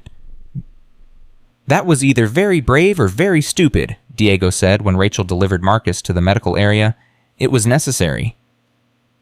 You just walked into Aryan Brotherhood territory alone and took out 5 of their soldiers. They're going to want blood. They were going to want blood anyway. At least now Marcus is safe. Diego studied her for a long moment. You care about this man, this scared little accountant who can barely look you in the eye. Why, Rachel thought about the question. Because he's innocent. Because he got caught in something that has nothing to do with him. And because I don't leave people behind. Not anymore. Something flickered in Diego's expression. Recognition, perhaps, or respect. Get some rest, he said. Tonight's going to be complicated. At 2:30 p.m., Deputy Warden Collins summoned Rachel to her office. Collins looked exhausted. The bags under her eyes had deepened since their last meeting. Her desk was covered with files and reports. 5 men in the infirmary, Collins said without preamble. 5 more from A Block and Spider dead in the showers. This prison is falling apart, Morrison, and you're at the center of it. I didn't kill Spider. I know, but his death, the violence, the chaos, it's all connected to you somehow, and I'm running out of ways to contain it. What do you want from me? Collins leaned forward. I want the truth, all of it. Who are you? Who was that man who visited you yesterday? What's really going on here? Rachel was quiet for a moment, then she made a decision. The man was David Chen. He used to be my handler when I worked for Israeli intelligence. The agency you found on my classified records, it's called Mossad. I was an operative for 12 years. Collins's face went slack with shock. Mossad? You're telling me you were an Israeli spy? I'm telling you I was a weapon. One that governments point at problems they want eliminated. I did things I'm not proud of. Killed people, tortured people, destroyed lives. All in the name of national security. And now I'm trying to be someone else, someone who doesn't solve every problem with violence, but this prison, this situation, it keeps dragging me back to who I used to be. Collins sat back in her chair, processing. Why is Mossad interested in you now, after all these years? I don't think it's Mossad specifically. I think it's someone who used to work with them, someone who wants to use me for something. Use you how? I don't know yet. But whatever it is, they're willing to create chaos to make it happen. Spider's death, Marcus's transfer, the pressure they're putting on me, it's all manipulation, trying to force me into a corner. What kind of corner? Rachel met her eyes. The kind where violence is my only option. At 4:15 p.m., the third faction made contact. Rachel was in the yard during afternoon exercise when a man she had never seen before sat down beside her on a bench. He was ordinary looking. Medium height, medium build, forgettable face. The kind of person who could walk through a crowd and leave no impression at all. Ms. Morrison, he said quietly, we need to talk. Who are you? A representative of interested parties, parties who have been watching your situation with great interest. The silent hand. The man smiled. It didn't reach his eyes. You're well informed. That's good. It saves time. What do you want? The same thing everyone wants. Your cooperation, your skills, your unique perspective on certain problems. I'm not for sale. Everyone's for sale, Ms. Morrison. The only question is the price. He paused. We know about David Chen's visit. We know about the CIA's interest in reactivating you. We're prepared to offer you an alternative. What kind of alternative? One that doesn't require you to go back to being a weapon for governments. One that lets you use your skills for purposes you might actually believe in. Rachel turned to look at him directly. And if I refuse, then things become difficult. For you, for your friends, for everyone you've allowed yourself to care about in this place. Is that a threat? It's a statement of fact. The world you're in now, Ms. Morrison, is much bigger than prison politics, much more dangerous. You can either be a player in that world or a pawn. The choice is yours. He stood. We'll be in touch. Soon. Try not to kill anyone else before then. It complicates our negotiations. He walked away and disappeared into the crowd of inmates. Rachel sat alone on the bench, her mind spinning. 3 factions now. CIA wanted to reactivate her as an asset. The Silent Hand wanted to recruit her for unknown purposes. And somewhere out there, old enemies from her past might be closing in. The prison that had seemed like punishment was revealing itself as something far more complex. A battlefield. At 6:30 p.m., violence erupted again. Rachel heard the commotion from the cafeteria, shouting, crashing tables, the unmistakable sounds of a full-scale riot. She ran toward the noise and found chaos. Aryan Brotherhood soldiers had attacked Latin Kings members during dinner. Makeshift weapons flashed in the fluorescent light. Blood splattered across the concrete floor. Guards were trying to intervene, but were overwhelmed by the sheer scale of the violence. In the center of it all, Rachel spotted Maria. Maria was backed against a wall, 3 Aryan Brotherhood thugs closing in on her. Her face was bleeding from a gash on her forehead. She was fighting back, but losing. Rachel didn't hesitate. She moved through this chaos like water flowing around rocks. An elbow here, a palm strike there. Anyone who got in her way went down. She reached Maria in 7 seconds. "Behind me," Rachel said. "There's too many of them." "I know. Stay close." The 3 Brotherhood thugs turned to face Rachel. Recognition flashed across their faces. "It's her," one of them snarled. "The bitch who humiliated Hoffman." "Kill her." They attacked together. Rachel ducked the first swing, caught the second attacker's arm, and broke it at the elbow. The third one came at her with a shank. She sidestepped, grabbed his wrist, and turned the blade back toward him. The shank buried itself in his thigh. "Anyone else?" Rachel asked. The riot was starting to subside as guards poured in with riot gear and tear gas. Inmates scattered, trying to avoid the crackdown. Rachel grabbed Maria and pulled her toward the exit. "We need to move, now." At 7:45 p.m., the lockdown began. Every inmate was confined to their cells. Guards swept through the blocks looking for weapons, for injuries, for anyone who might have started the violence. Rachel sat in her cell alone. Marcus had been moved to the medical wing for treatment of his injuries. The cell felt empty without his nervous presence. Officer Wheeler appeared at her door. "Morrison, you okay?" "I'm fine." "I saw what you did in there. Saved that Santos woman's life." "She's a friend." Wheeler was quiet for a moment. Then he lowered his voice. "Listen, I'm not supposed to tell you this, but I like you. You've been decent in a place where decent is hard to find. So I'm going to give you a warning." "What kind of warning?" "Something's happening. Something big. I don't know all the details, but the orders coming down from above don't make sense. Transfer blocks, security changes, communication blackouts. It's like someone's preparing for something." "Preparing for what?" "I don't know, but whatever it is, you're at the center of it. Be careful, Morrison. The people pulling these strings don't care about you. They don't care about anyone in here. We're all just pieces on their board." He walked away. Rachel lay back on her bunk and stared at the ceiling. Pieces on a board, that's exactly what they were. And someone was playing a game she didn't fully understand. At 9:30 p.m., Diego sent a message. One of his people slipped a note under Rachel's cell door. 3 words, library, midnight, urgent. Rachel waited. At midnight, she slipped out of her cell during the gap between guard patrols. The route to the library had been cleared by Diego's people. She moved through the shadows like a ghost. Diego was waiting with 2 of his lieutenants. His face was grim. "We have a problem," he said. "Another one. The worst kind." Diego handed her a photograph. "This arrived an hour ago, smuggled in through our communication network." Rachel looked at the photo. Her blood turned to ice. It was a surveillance image. A woman walking down a street in Chicago. 40-something, dark hair, tired eyes. Rachel's sister, Sarah. "Where did this come from?" Rachel demanded. "I don't know, but there was a message with it." Diego handed her a slip of paper. The message was typed. Simple, devastating. "Cooperation or consequences. You have 48 hours. "They're threatening my family," Rachel said quietly. "They're threatening to hurt my sister if I don't cooperate."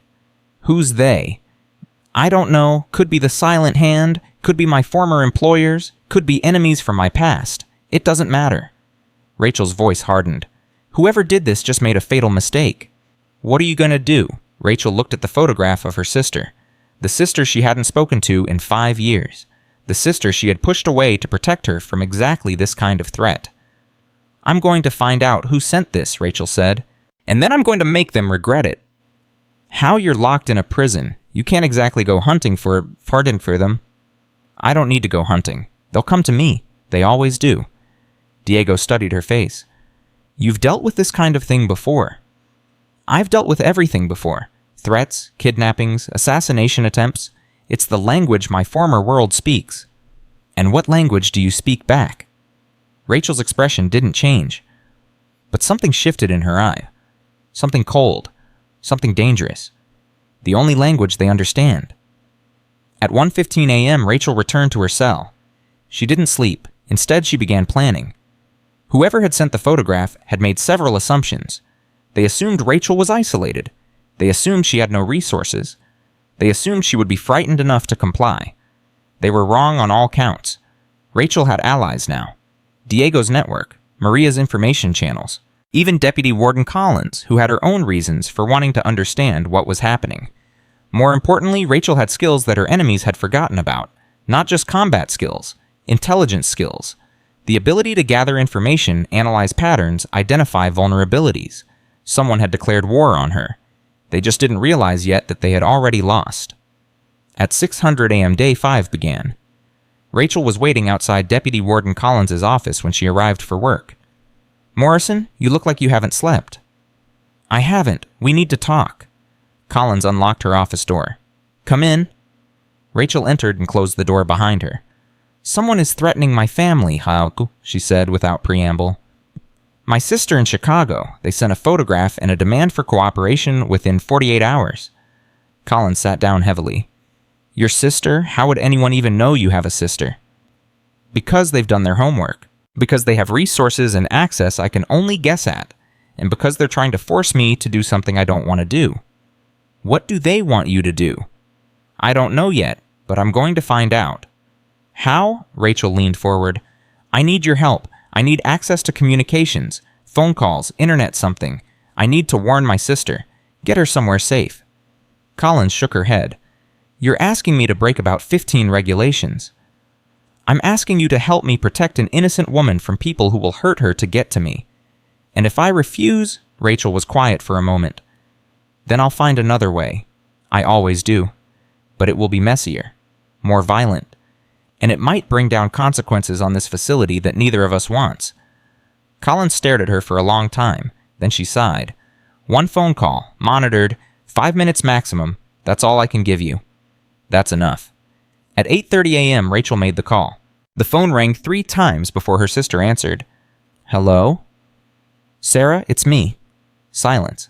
Then, "Rachel, is that really you? I thought you were in prison." "I know I am, but I don't have time to explain. I need you to listen very carefully." "What's going on?" "Someone from my past is threatening you. I don't know who yet, but they have your photograph. They know where you live." Sarah's voice trembled. "Rachel, you're scaring me." "Good. You should be scared. But I need you to do exactly what I tell you. Pack a bag. Take only essentials. Go to the address I'm about to give you. It's a safe house I set up years ago. Use the key hidden under the 3rd flower pot. Stay there until I contact you again." "A safe house, Rachel? Rachel, what were you involved in? What kind of life did you live before?" "Sarah, please, I'll explain everything when this is over. But right now, I need you to trust me. Can you do that?" Another long silence. Then, "Yes, I can do that." "Estimate." Rachel gave her the address and the security protocols. Then the line went dead. Collins was watching her closely. "That was your sister?" "Yes." "She didn't sound like she knew much about your past." "She doesn't. I kept her in the dark to protect her, but now that protection is compromised." "What happens next?" Rachel turned to face the deputy warden. "Next, I find out who's behind this, and then I make them pay." At 10:00 a.m., the silent hand made their move. Rachel was in the yard when she noticed something wrong. The usual guard rotations had changed. Familiar faces were missing. New faces had appeared in their place. The hairs on the back of her neck stood up. She turned to head back toward D Block and found her path blocked by 3 inmates she didn't recognize. They weren't wearing gang colors. They weren't displaying the usual prison hierarchy markers. They were professionals. "Ms. Morrison," the lead one said quietly, "please come with us. There's someone who wants to meet you. And if I refuse, then things get complicated for everyone, including your sister Sarah, who we both know just left her apartment 20 minutes ago."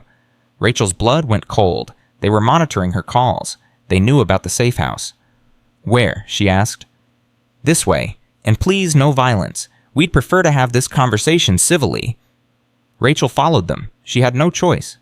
At 10:30 a.m., Rachel was brought to a section of the prison she had never seen before. It was beneath the main facility. Tunnels that shouldn't exist. Rooms that appeared on no official blueprints. A hidden infrastructure that someone had built without the knowledge of prison authorities.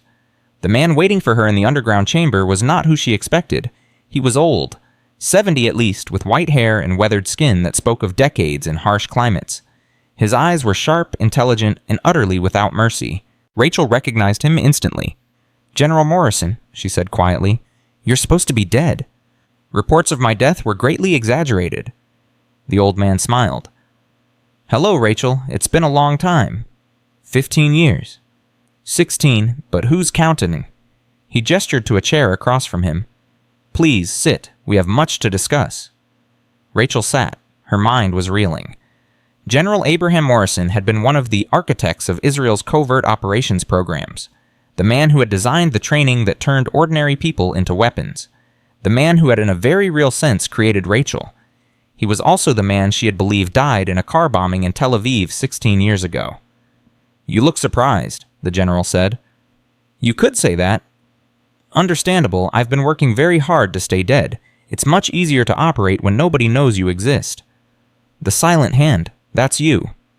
"Among other things, the silent hand is merely one tool among many, a useful fiction. It allows me to accomplish certain objectives without attracting unwanted attention." "What objectives?"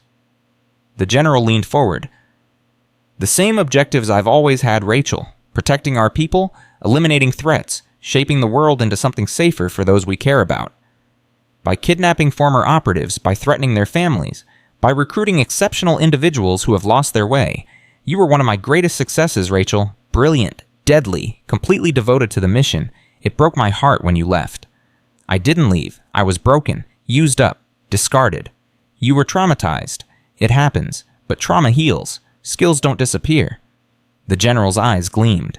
"And watching you these past few days, I can see that your skills haven't diminished at all. If anything, you've improved, matured, become even more formidable. What do you want? I want you back. I want you working for me again.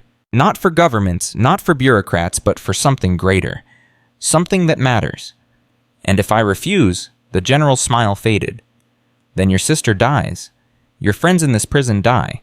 And you spend the rest of your life in solitary confinement drugged into compliance while I use your skills anyway."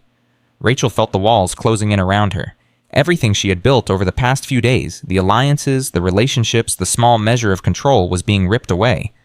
"I have 48 hours, she said. "You had 48 hours. That was before you tried to warn your sister. Now you have until midnight tonight." The general stood. "Think carefully, Rachel. I made you what you are. I can unmake you just as easily." He walked away, leaving Rachel alone in the underground chamber. She sat in the darkness, surrounded by enemies she couldn't see, facing a choice she couldn't make. Surrender or fight, comply or resist, live or dare or die. The clock was ticking. Rachel sat in the darkness for 17 minutes. Not because she was afraid, not because she was defeated, because she was thinking, planning, running through every scenario, every possibility, every weakness in General Morrison's operation. He had made one critical mistake. He had assumed she was the same woman he created 20 years ago, the obedient weapon who followed orders without question. She wasn't. At 10:47 a.m., the guards returned to escort her back to general population. They didn't speak. Neither did Rachel. She walked through the hidden tunnels in silence, memorizing every turn, every doorway, every potential escape route. By the time they returned her to D Block, she had a plan. At 11:15 a.m., Rachel found Diego in the yard. "We need to talk," she said. "Now." Diego took one look at her face and dismissed his lieutenants. When they were alone, he spoke quietly. "What happened?" "My people lost track of you for almost an hour. I met the man behind the silent hand." Diego's expression shifted. "He's real? I always thought it was just a committee, a shadow organization with no face." "He has a face, and I know it. His name is Abraham Morrison. He was a general in Israeli intelligence, one of the architects of their covert operations program. Everyone thought he died 16 years ago. Turns out he faked his death and built a new empire in the shadows, an empire that apparently reaches into this prison." Diego processed this information rapidly. "What does he want from you? He wants me to work for him again, be his weapon, do whatever he tells me to do.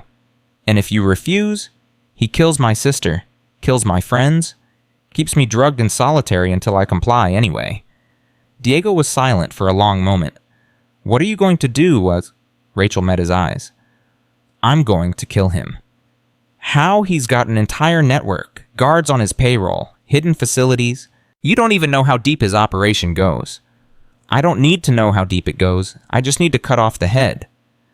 "And you think that will stop it?" "No, but it will slow it down. Buy time for my sister to disappear. Give me room to maneuver."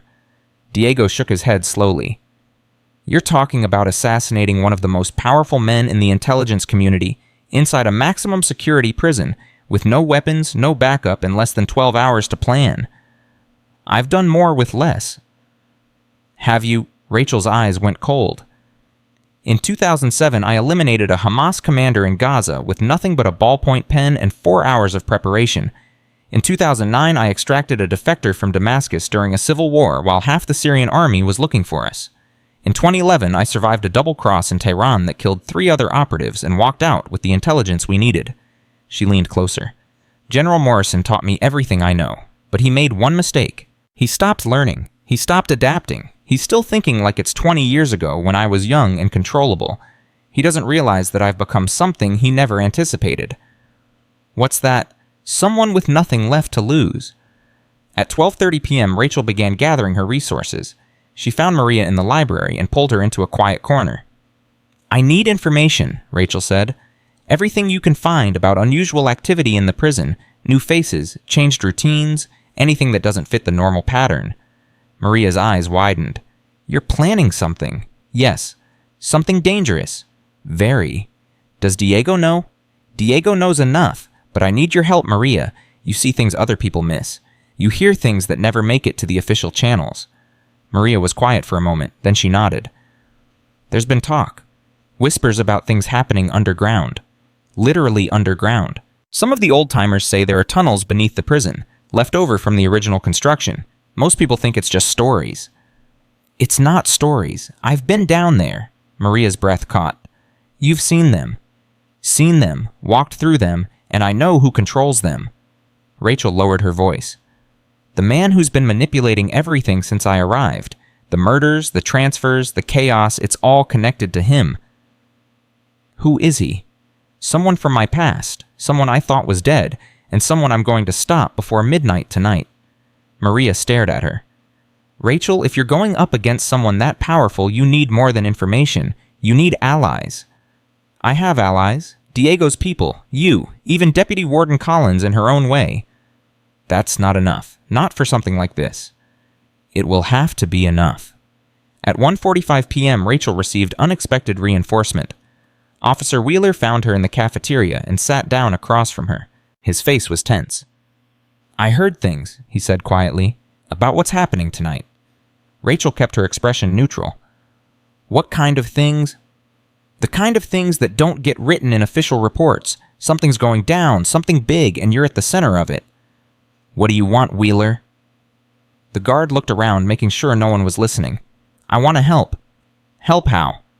I've been a corrections officer for 30 years. I've seen a lot of bad things happen in places like this. Most of the time, I couldn't do anything about it. But this time is different. This time I can see the strings being pulled, and I don't like who's pulling them. You know about the general? Wheeler's eyes flickered. I know there's someone operating inside this prison who shouldn't be here. Someone with power that doesn't come from the Bureau of Prisons. I've been watching, paying attention, and I've figured out some things. Like what? Like which guards are really working for him, which inmates are his people, where the hidden access points are. Rachel studied him carefully. Why would you risk your career to help me? Because you saved lives. That riot in the cafeteria, you pulled Maria Santos out of a situation that would have gotten her killed. The other night, you fought off 11 men to protect people who couldn't protect themselves. In 30 years, I've never seen anyone in this prison do what you did. I'm no hero, Wheeler. Maybe not, but you're something better. You're effective. He leaned forward. Whatever you're planning for tonight, I want in. Tell me what you need. Rachel made a decision. I need to know the guard rotation for the underground tunnels between 10 p.m. and midnight. I need to know which access points have electronic surveillance and which ones don't. And I need a distraction at 11:30, something that pulls attention away from D Block for at least 15 minutes. Wheeler nodded slowly. I can do that, but Rachel, whatever happens down there tonight, you need to understand something. If this goes wrong, I can't protect you. You'll be on your own. I've been on my own my whole life. Tonight won't be any different. At 3:00 p.m., Diego delivered the weapons. They weren't much. A sharpened piece of metal, small enough to hide in a palm. A length of wire that could serve as a garrote. A small vial of sedative stolen from the infirmary. This is everything my people could gather on short notice, Diego said. It's not much. It's enough. Are you sure about this, Rachel, going up against a man like Morrison with these tools? I'm not going to fight him with tools. I'm going to fight him with strategy. The weapons are just backup. What's the strategy? Rachel outlined her plan in brief, efficient strokes. Diego listened without interrupting. When she finished, his expression was unreadable. "It could work," he said finally, "but it depends on Morrison making mistakes."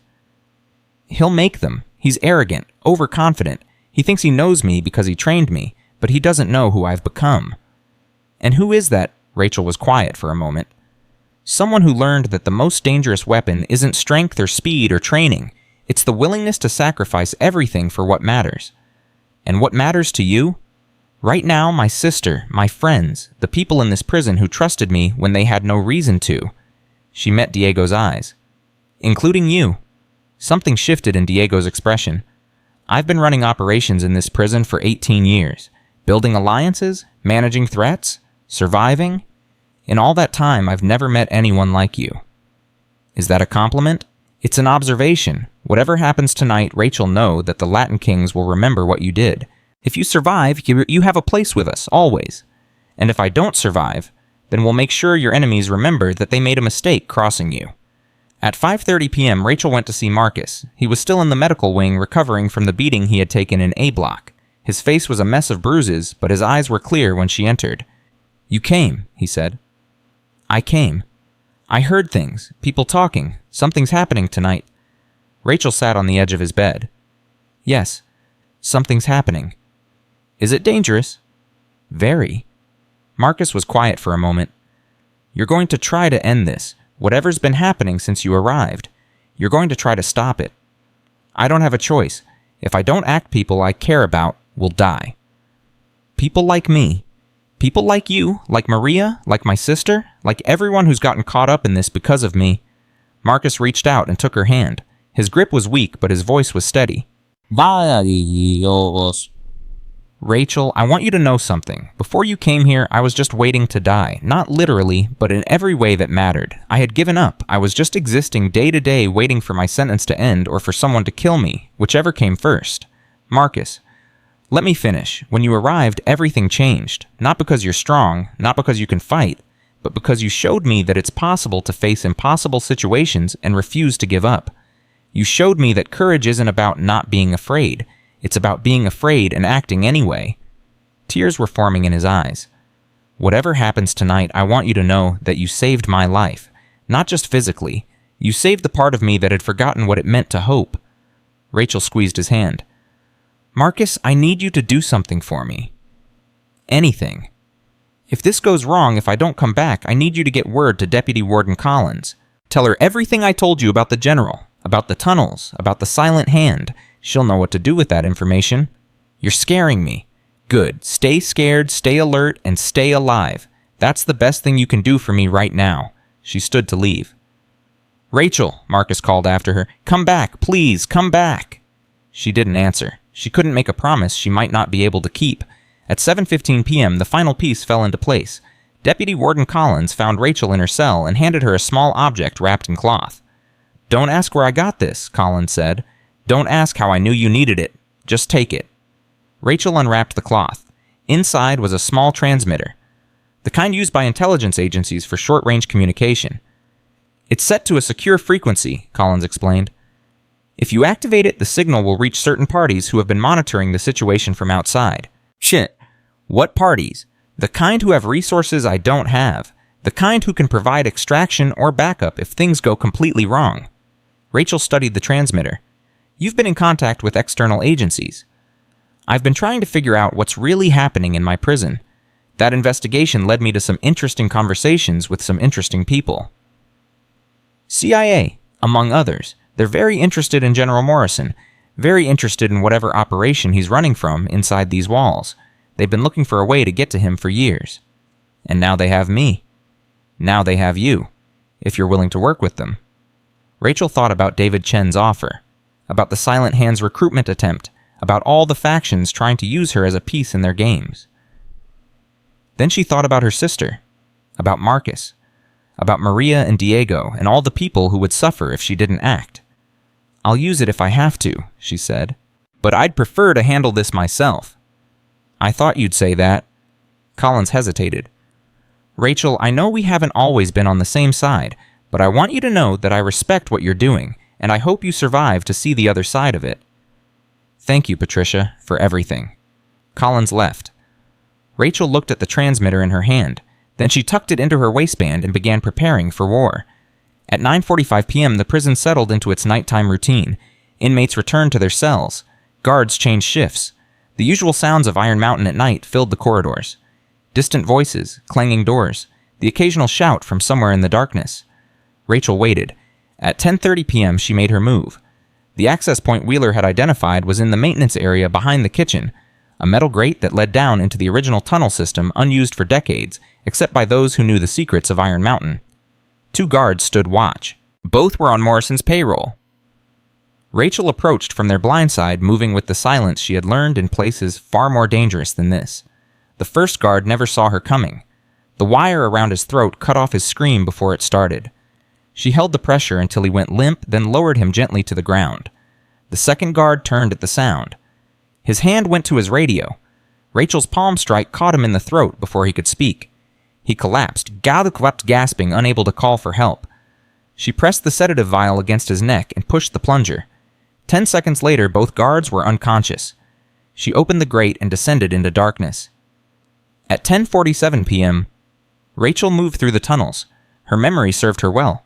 She retraced the path she had been taken that morning, counting turns, noting markers, building a mental map of the underground labyrinth. She encountered 2 more guards along the way. Neither one saw her until it was too late. At 11:15 p.m., she reached the chamber where she had met General Morrison. It was empty, but she could hear voices from deeper in the tunnel system. Multiple people. The general's voice among them, giving orders with the calm authority of a man who expected to be obeyed. Rachel followed the sound. At 11:23 p.m., she found them. A larger chamber hidden even deeper underground. At least 20 people moved through the space, working at computer terminals, monitoring communications equipment, organizing files. It was a fully operational intelligence center hidden beneath a maximum security prison. General Morrison stood at the center of it all, reviewing documents on a tablet while his subordinates reported on various operations. Rachel watched from the shadows, counting personnel, identifying weapons, assessing defensive positions. The general had at least 6 armed guards around him. More were scattered throughout the chamber.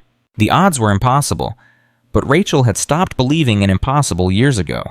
At 11:30 p.m., Wheeler's distraction began. Rachel heard it even from underground.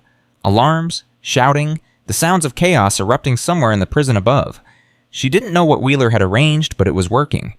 Several of Morrison's people reached for their radios, trying to determine what was happening. "Ignore it," the general commanded. "It's not our concern. Stay focused on the operation." But his attention was divided now. His people were nervous, uncertain. The unexpected intrusion was disrupting their calm efficiency. Rachel used the distraction to move closer. She was 20 feet from the general when he finally sensed something wrong. His head turned toward the shadows where she was hiding. His eyes narrowed. "Rachel," he said calmly, "I wondered how long it would take you to come looking for me." She stepped into the light. "You knew I'd come." "Of course.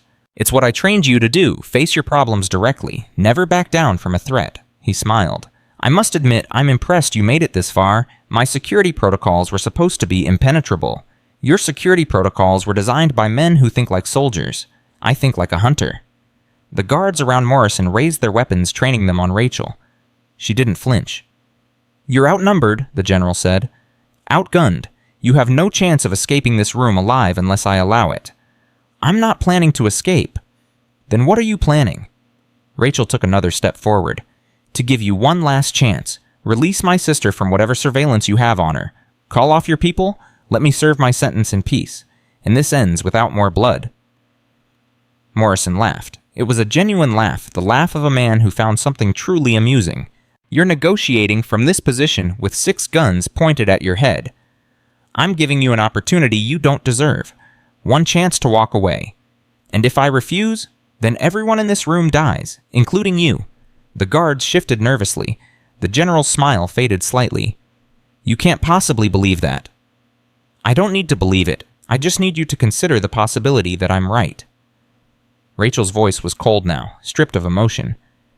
"You created me, Abraham.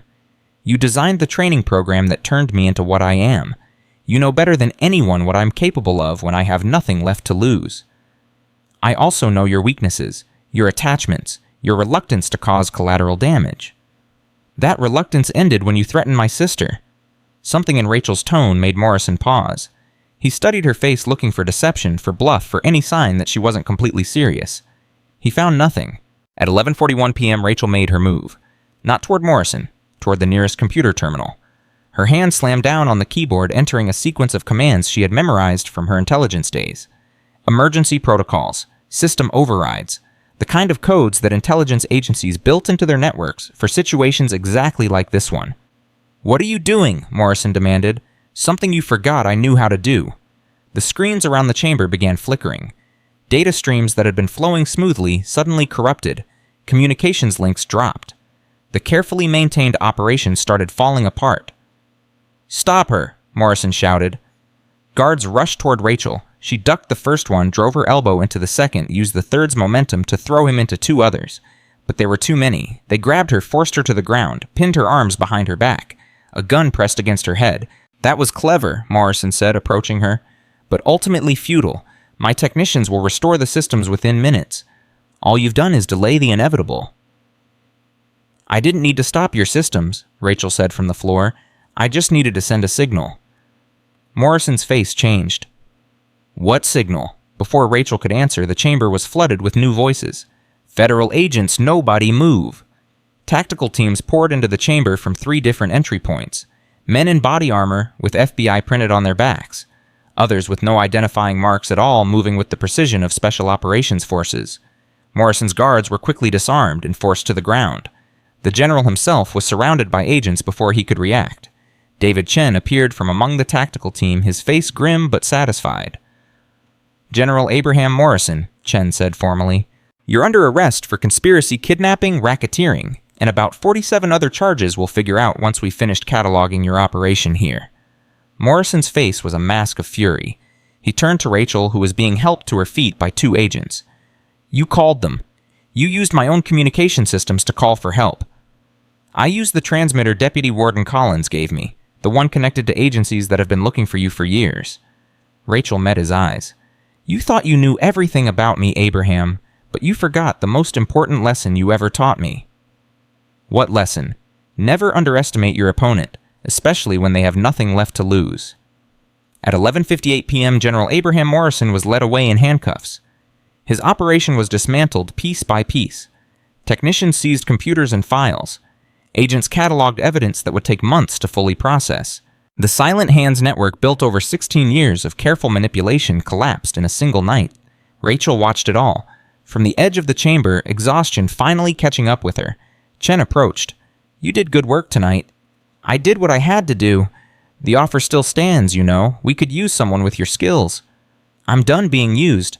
By anyone." Chen nodded slowly. "I figured you'd say that, but the offer remains open, whenever you're ready. Don't hold your breath." "One more thing."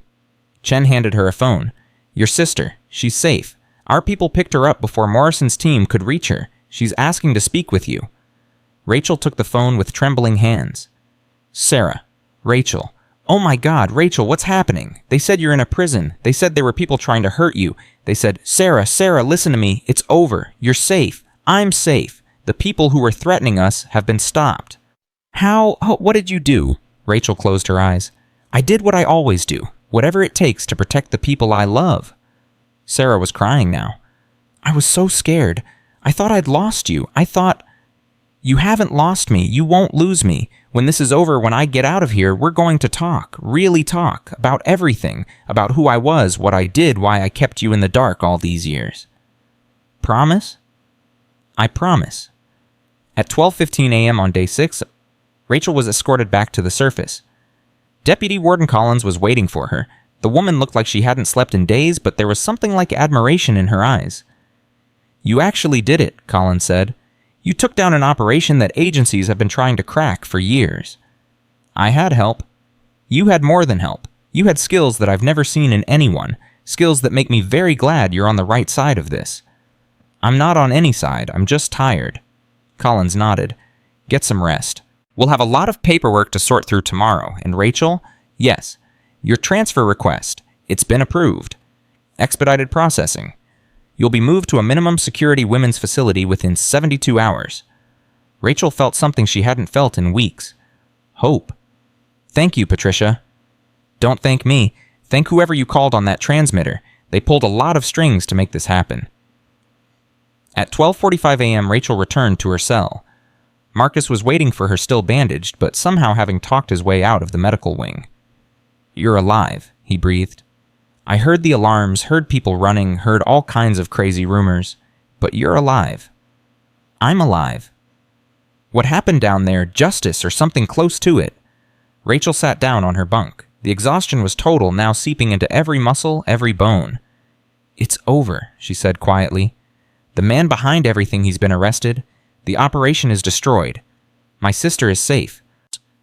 Marcus stared at her. "Just like that. It's over. Nothing is ever just like that. There will be consequences, loose ends, people who slipped through the cracks, but the immediate threat is neutralized." "And you... what happens to you now?" Rachel lay back on her thin mattress. "I get transferred, minimum security, women's facility. I serve out my sentence like I was supposed to from the beginning." "That sounds almost normal." "Normal?" Rachel laughed softly. "I'm not sure I know what that means anymore, but I'm willing to find out." At 1:30 a.m., Diego appeared at her cell door. "I heard," he said simply. "Everyone's heard. The mysterious operation beneath the prison, the federal raid, the arrests." He studied her face. "You did all that. I had help. From people outside, people who have resources we can only dream of. From people who want something from me, just like everyone else."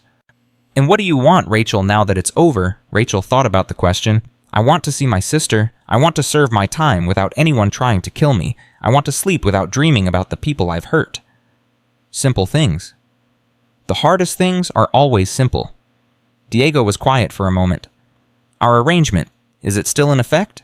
"For the next 72 hours until I transfer out. After that..." Rachel shrugged. "After that, I hope I never see the inside of a maximum security prison again." "Fair enough." Diego extended his hand. "It's been an honor, Rachel. Whatever you used to be, whoever you become next, know that you'll always have allies in places you might not expect." Rachel shook his hand. "Take care of yourself, Diego, and take care of the people who can't take care of themselves. That's the only thing that matters in the end." At 2:15 a.m., Rachel finally slept. Not the light, watchful sleep of a hunted operative. Not the fitful rest of someone waiting for the next attack. Real sleep. Deep sleep. The sleep of someone who had faced the worst and survived. She dreamed of her sister. Of sunlight on ordinary streets. Of a life where the biggest challenge was deciding what to have for dinner. She dreamed of peace. And for the first time in years, she believed it might actually be possible. At 6:00 a.m. on day 6, Rachel woke to a different prison. The atmosphere had changed overnight. Word had spread about the federal raid, about the arrests, about the dismantling of the shadowy operation that had been manipulating Iron Mountain from beneath. Inmates looked at her differently now, not just with fear or respect, with something approaching wonder. Maria found her at breakfast. "You're famous, you know. Everyone's talking about you." "I don't want to be famous." "Too late for that." Maria smiled. "But for what it's worth, I think you're the best thing that ever happened to this place. Before you came, we were all just surviving. Now it feels like something might actually change." "Don't count on change. Places like this don't change easily." "Maybe not, but people can change. I've seen it. Hell, I've lived it." Maria's voice softened. "Whatever happens next, Rachel, wherever you go, don't forget that you made a difference here. To people who had given up on themselves. To people who thought they didn't matter." "Thank you, Maria, for everything. The information, the warnings, the friendship." "Friendship?" Maria laughed. "Is that what this is?" "I don't know what else to call it." "Then I'll take it. Friendship with a former spy. That's got to be worth something." At 9:00 a.m., Officer Wheeler stopped by Rachel's cell. "Heard you're leaving us," he said. 72 hours, maybe less." "I'm glad. This place was never meant for someone like you." "Someone like me," Wheeler leaned against the doorframe. "Someone who actually gives a damn. About justice. About other people. About doing the right thing, even when it costs everything." He shook his head. "I've been working corrections for 30 years. I've seen a lot of people come through these walls. None of them were like you. I'm not sure that's a compliment." "It is. Trust me." He straightened. "Whatever you did before, whatever mistakes brought you here, they don't define you. What you did in this prison, how you treated people, how you stood up when everyone else would have backed down, that's who you really are." "I'll try to remember that." "You do that. And Rachel," Wheeler smiled, "stay out of trouble, for once." "I'll do my best." At 11:30 a.m., Deputy Warden Collins delivered the final paperwork. "Your transfer is confirmed," she said. "Day after tomorrow. Transport will arrive at 6 a.m. You'll be in your new facility by evening." "Thank you. Before you go, there's something I need to tell you." Collins hesitated. "The investigation into General Morrison's operation is going to take months, maybe years. During that time, you may be called as a witness. Your testimony could be crucial to putting him and his associates away permanently." "I'll testify, whatever it takes." "Good, because the people he hurt deserve justice, and you're the only one who can give them that." Rachel nodded. "Patricia, I want to apologize." "For what?" "For making your life difficult, for turning your prison upside down, for creating chaos that you had to clean up." Collins smiled. It was the first genuine smile Rachel had seen from her. "Don't apologize. Before you arrived, this prison was rotting from the inside. Corruption, gang violence, hidden operations I didn't even know existed. You exposed all of it, forced us to confront problems we'd been ignoring for years." "That's a generous interpretation. It's the truth. Sometimes the only way to fix something broken is to break it completely first. You did that, and now we have a chance to rebuild it better." At 2:00 p.m., Marcus helped Rachel pack her few belongings. "I can't believe you're actually leaving," he said. "After everything that happened, it feels like you should be here forever." "No one should be here forever. You know what I mean." Marcus sat down on his bunk. "What am I going to do without you who's going to protect me when the next Tank Ramirez comes along?" "Diego will. I've already talked to him. You're under Latin King's protection until your release." Marcus blinked. "You arranged that for me. You're my friend Marcus. I don't abandon my friends. But I'm nobody. I'm just an accountant who made a stupid mistake." "You're not nobody. You're someone who believed in me when everyone else thought I was crazy. You stayed by my side through the worst nights of my life. That matters. That means something." Marcus started crying. Not from fear this time. From gratitude. "Thank you, Rachel. For everything." "Take care of yourself, Marcus. Get through your sentence. Find a life on the outside that's worth living. That's all any of us can do." At 5:00 p.m., Rachel sat alone in her cell for the last time as a D-Block resident. The sounds of the prison surrounded her. Voices, footsteps, the constant hum of hundreds of lives confined within concrete walls. She thought about everything that had happened since she arrived. The fights, the revelations, the alliances and betrayals. The moment when she had looked into General Morrison's eyes and seen her own creation staring back at her. She had come to Iron Mountain as a broken woman, a failure. Someone who had given up on being anything more than what her circumstances dictated. She was leaving as something else entirely. Not a hero, not a savior, just someone who had faced impossible choices and made the best decisions she could. That had to be enough. At 6:30 p.m., Rachel joined the general population for dinner one last time. The cafeteria fell silent when she entered. Not from fear, from respect. Inmates who had never spoken to her nodded in acknowledgement. Gang members who should have been enemies raised their hands in salute. She had changed this place. For better or worse, nothing would be the same after she left. Rachel found an empty table in the corner and sat down with her tray. Within minutes, Maria joined her, then Diego's lieutenant, then Officer Wheeler breaking protocol to share a meal with an inmate. They sat together in silence, eating the terrible food, sharing something that needed no words. A family of sorts. Broken people who had found each other in the darkest place imaginable. At 8:00 p.m., Rachel returned to her cell one final time. Marcus was already asleep, exhausted from the day's emotions. She looked at him for a long moment, this fragile man who had somehow become her friend. Then she lay down on her bunk and closed her eyes. Tomorrow would bring new challenges, new questions, new struggles, but tonight she allowed herself to feel something she had almost forgotten existed. Hope. Day 7 began at 5:30 a.m. with the sound of her name. "Morrison, Rachel Morrison, transport in 30 minutes. Rachel opened her eyes. The cell that had been her home for 7 days looked different in the early morning light. Smaller somehow, less threatening. Just a concrete box that had witnessed impossible things. Marcus was already awake, sitting on the edge of his bunk. "This is it," he said quietly. "This is it." "I don't know what to say."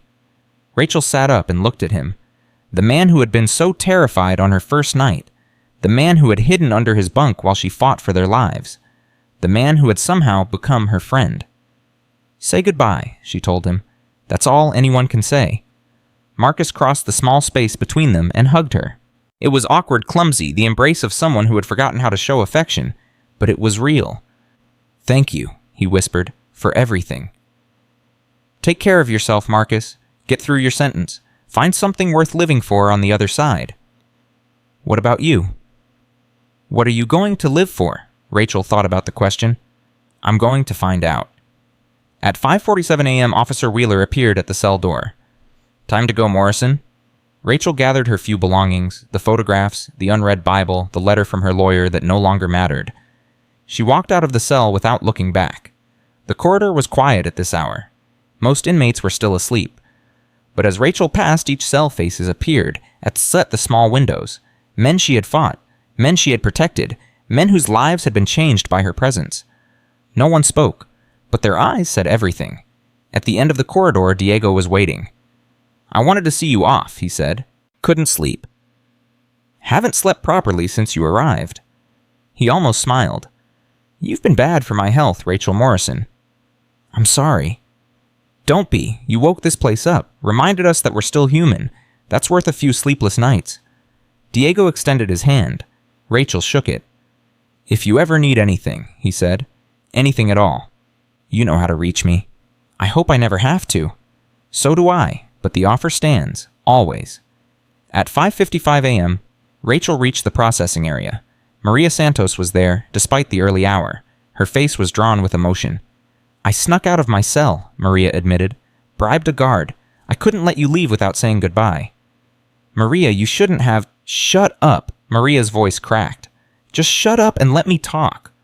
Rachel waited.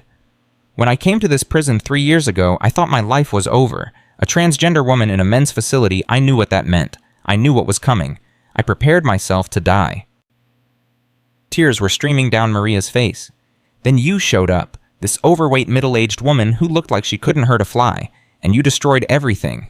Tank, Hoffman, the whole rotten system. You showed everyone that power isn't about size or strength. It's about refusing to be broken. Maria. You saved my life, Rachel, not just in the cafeteria, every single day since you arrived. Because every day I watched you fight, and I thought if she can do it, maybe I can too. Maria threw her arms around Rachel and held on like she would never let go. Don't forget us, Maria whispered. Don't forget the people you saved. I won't, I promise. At 6:00 a.m. sharp, the transport van arrived.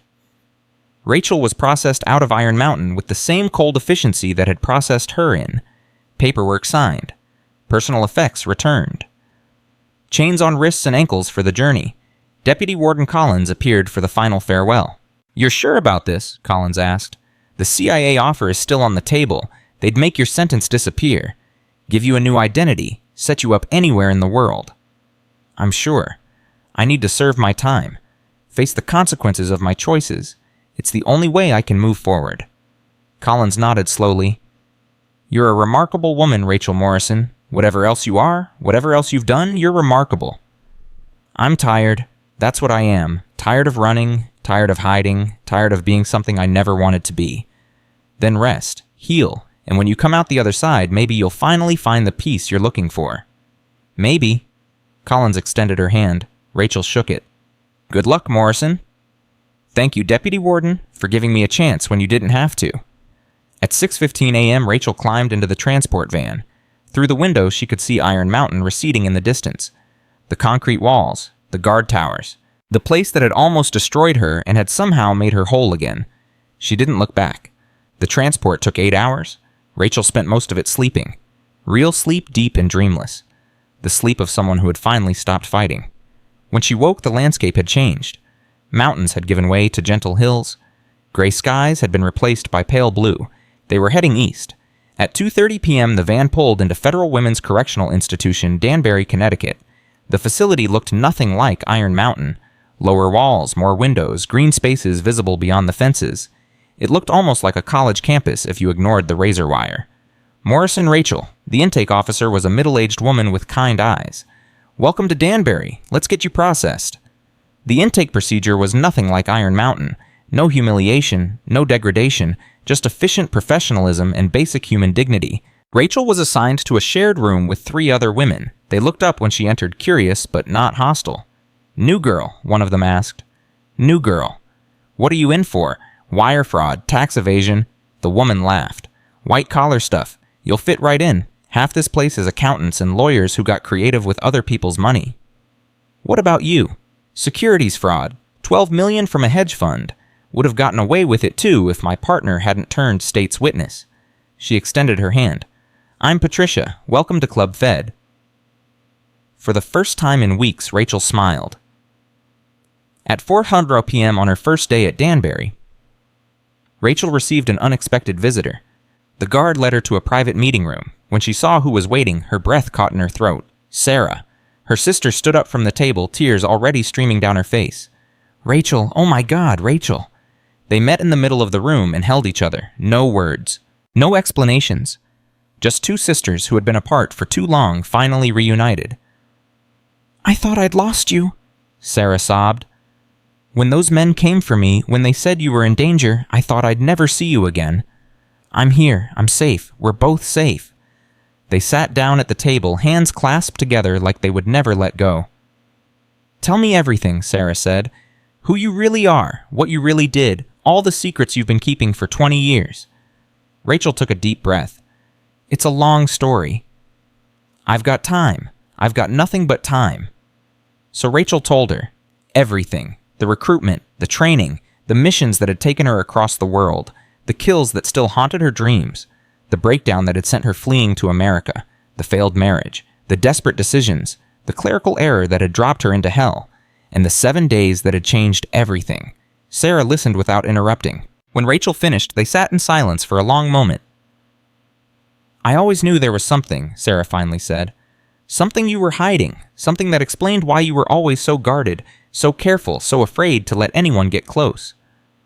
I was protecting you. If anyone had known about my past, they might have used you against me. They did use me against you, that general. He threatened me to control you. And I stopped him. I'll always stop anyone who tries to hurt you. That's the one thing about me that will never change. Sarah squeezed her hands. What happens now? I serve my sentence. 14 months, maybe less, with good behavior. Then I get out and try to build something real, something honest. What kind of something? I don't know yet.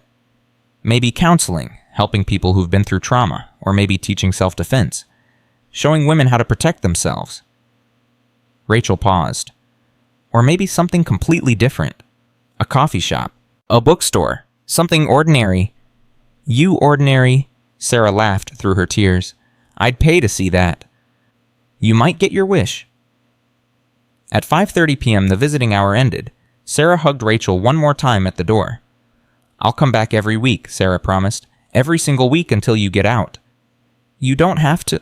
I want to. I've missed too much already. I'm not missing any more. Rachel watched her sister walk away. The weight that had been pressing on her chest for years finally began to lift. She wasn't alone anymore. 2 weeks passed. Life at Danbury settled into a routine that felt almost normal. Wake up, breakfast, work detail in the laundry facility, lunch, recreation time, dinner, sleep, no gang violence, no assassination attempts, no shadowy conspiracies. Just time. Rachel used it to heal. The physical injuries from her fights at Iron Mountain faded. The mental wounds took longer, but they were healing too. She started attending therapy sessions.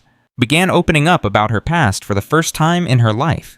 Her therapist, a woman named Williams, was patient and skilled. You've spent 20 years treating yourself like a weapon, Dr. Williams said during one session. Learning to be human again is going to take time. What if I can't? What if I'm too broken? Nobody is too broken, Rachel. The human capacity for healing is remarkable. You just have to be willing to do the work. I'm willing. I'm finally willing. At 3 weeks, Rachel received a letter. It was from Marcus. Dear Rachel, you're probably surprised to hear from me. I'm surprised I found the courage to write. But some things need to be said, and I've never been good at saying them out loud. Since you left, things at Iron Mountain have been different. Better. Diego's people have been protecting me like you arranged. Nobody bothers me anymore. I can walk through the cafeteria without being afraid. But that's not why I'm writing. I'm writing because you changed me. Before you came, I was a coward. I had given up on everything, including myself. You showed me that courage isn't about not being afraid.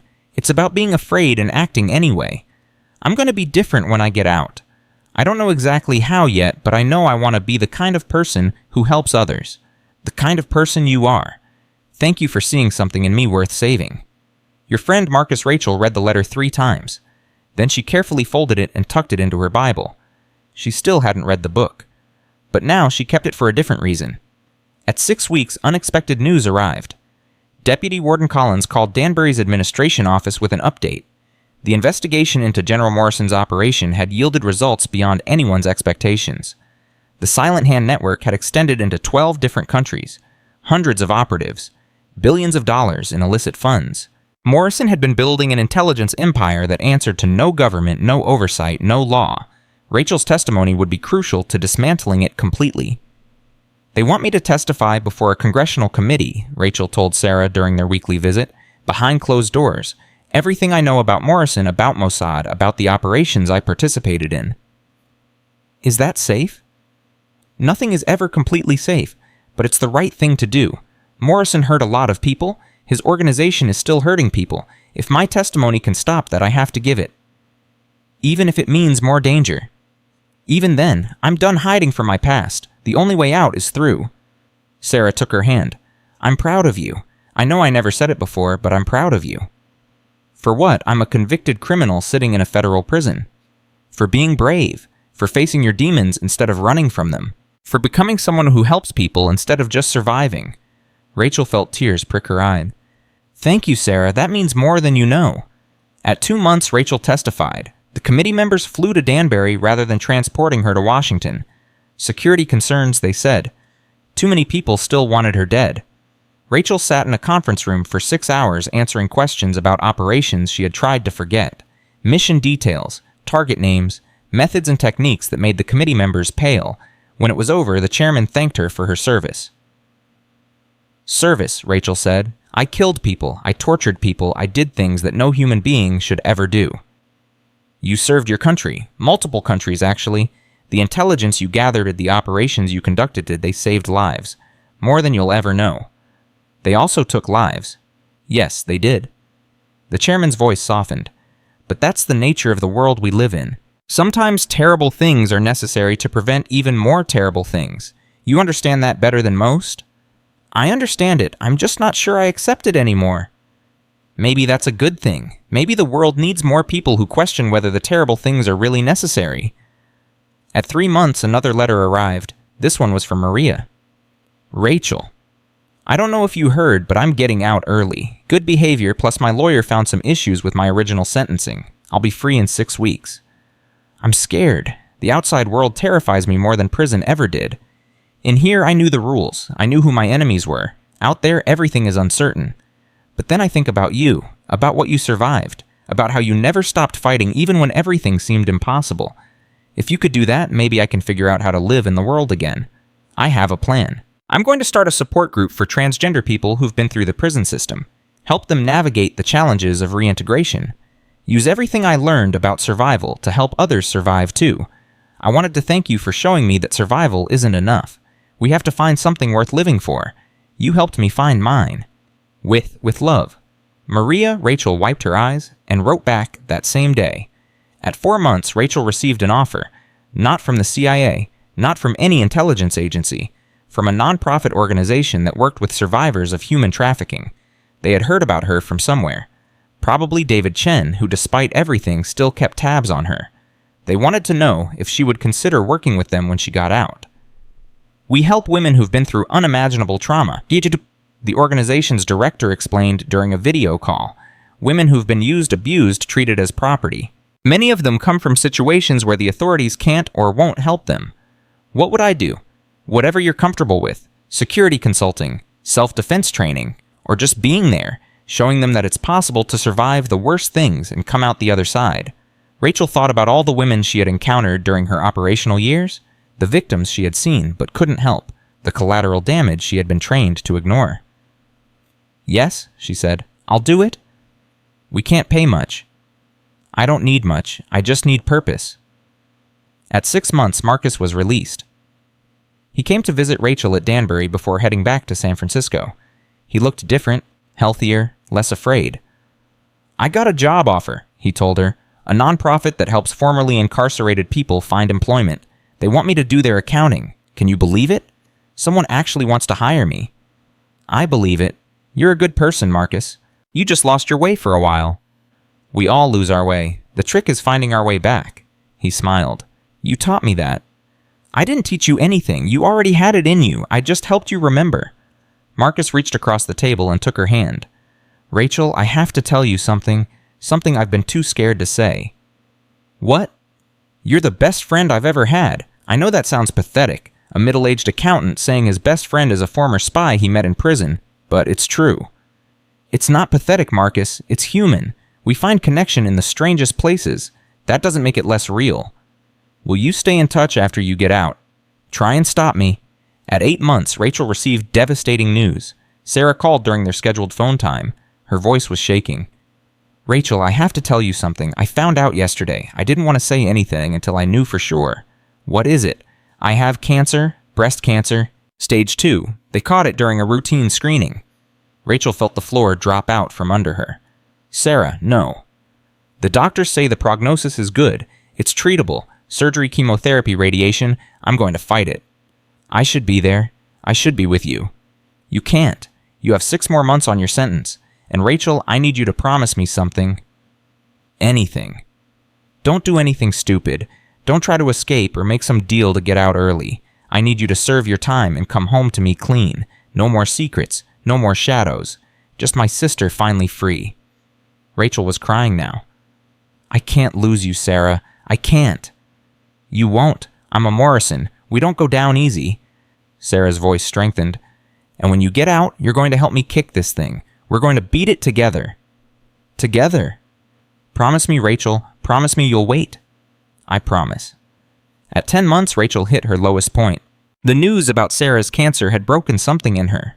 The helplessness of being locked away while her sister fought for her life was unbearable. She stopped eating, stopped sleeping, stopped attending therapy sessions. Dr. Williams found her one morning curled up in her bunk staring at the wall. Rachel, we need to talk. There's nothing to talk about. Your sister needs you, but she needs you whole, not broken, not destroyed by guilt and helplessness. I should be there. I should be taking care of her. You will be in 4 months, and when that day comes, you need to be strong enough to help her. Right now, you're not. Rachel turned to look at her therapist. How do I get strong again? How do I keep going when everything feels hopeless? The same way you always have, one day at a time, one fight at a time. You survived things that would have broken anyone else. You can survive this too. I don't know if I can. Yes, you do. Deep down, you know. The woman who walked into Iron Mountain and walked out again, she can survive anything. Rachel closed her eyes. She thought about Tank Ramirez, about Carl Hoffman, about General Morrison, all the enemies she had faced and defeated. Cancer was just another enemy. Sarah was the fighter now, and Rachel's job was to be there when the fight was over. Okay, she whispered. Okay?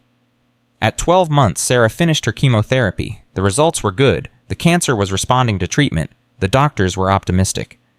2 more months, Sarah said during their video call. She looked thin, tired, but there was fire in her eyes. 2 more months and you'll be home, and we'll celebrate together. I can't wait. Neither can I. I've been planning your welcome home party for weeks. Maria's flying in from San Francisco. Marcus is coming. Even that Deputy Warden Collins said she might stop by. Collins is coming to my release party. She said she wanted to see how the story ends. Sarah smiled. I think she likes you. She has a funny way of showing it. So do you. Must be a spy thing. Rachel laughed. It was the first real laugh she had experienced in months. I love you, Sarah. I love you too, Rachel. Now get through these last 2 months so we can start our lives over. At 14 months, the day finally arrived. Rachel woke at 5:00 a.m. the same time she had woken every day at Iron Mountain. Old habits died hard. She dressed in the civilian clothes Sarah had sent. Jeans, a simple blouse, comfortable shoes, nothing fancy. Just normal. Normal. What a strange word. At 6:00 a.m., she walked out of Federal Women's Correctional Institution, Danbury, Connecticut. A free woman for the first time in over a year. Sarah was waiting at the gate. They held each other for a long time, neither willing to let go first. You look good, Rachel finally said. I look like a cancer patient who's been through hell. You look like a survivor, like someone who fought the hardest battle of her life and won. We both did. They drove to Sarah's apartment in comfortable silence. The world outside the car window seemed impossibly bright, impossibly fast, impossibly alive. Does it feel strange? Sarah asked. Being out. Everything feels strange. The colors, the sounds. The ability to just go wherever I want.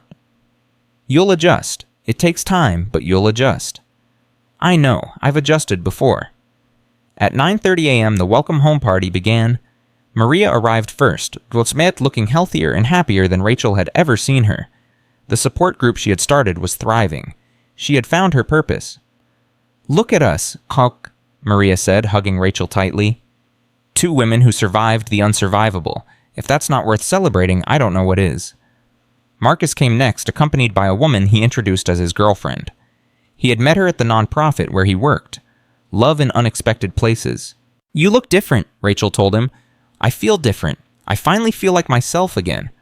Deputy Warden Collins arrived at noon looking uncomfortable in civilian clothes.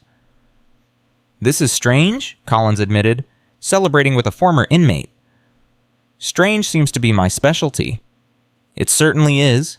Collins handed her a small wrapped package. A gift. Don't open it until everyone leaves. What is it? Something you earned. Something that belongs to you. Even Diego sent a message delivered through channels Rachel didn't ask about. A simple note the family never forgets. Be well. At 3:00 p.m. the party wound down.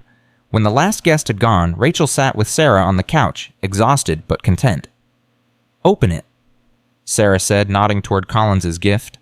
Rachel unwrapped the package carefully. Inside was a small velvet box. She opened it and found a medal. Israeli Defense Forces. Commendation for Valor.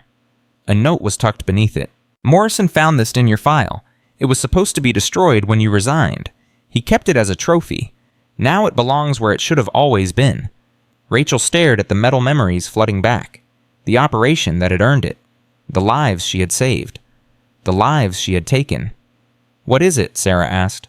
A reminder of who I was, of who I became, of everything I survived to get here. Are you okay? Rachel closed the box and set it aside. I'm better than okay. I'm home. At 7:00 p.m., Rachel stood on Sarah's balcony watching the sun set over the Connecticut hills. 14 months ago, she had been a broken woman with no future, a convicted criminal shipped to the wrong prison by a clerical error, a weapon that nobody wanted anymore. Now she was something else entirely. Not the assassin she had been trained to be. Not the failure she had believed herself to become. Something new. Something that combined the strength of her past with the hope of her future. Sarah joined her on the balcony. Penny, for your thoughts. I was thinking about all the people who tried to define me. My trainers, my handlers, my enemies. They all thought they knew who I was, what I was capable of, what I would become. And they were all wrong, because the only person who gets to define me is me. Sarah put her arm around Rachel's shoulders. So who are you, Rachel Morrison, now that you get to decide? Rachel thought about the question. About Marcus finding courage he didn't know he had. About Maria turning survival into service. About Diego maintaining honor in a dishonorable place. About all the broken people she had met who had somehow put themselves back together. I'm someone who refuses to give up, Rachel said finally. Someone who fights for the people she loves. Someone who knows that the worst circumstances can sometimes lead to the best outcomes. That's a good answer. It's the only answer that matters. The sun disappeared below the horizon, painting the sky in shades of orange and purple. Rachel watched it go, feeling something she hadn't felt in 20 years. Peace. Real peace. Not the absence of conflict, not the temporary quiet between storms, but genuine lasting peace that came from finally accepting who she was and what she had done. The road ahead wouldn't be easy. There would be challenges, setbacks, moments when her past came back to haunt her. But she was ready now, ready to face whatever came next. So what's the plan for tomorrow? Sarah asked. Tomorrow I start my new job. The Trafficking Survivors Organization wants me to begin immediately. There are women who need help. Women who need to know that survival is possible. And after that, we live day by day, moment by moment, building something real. Together?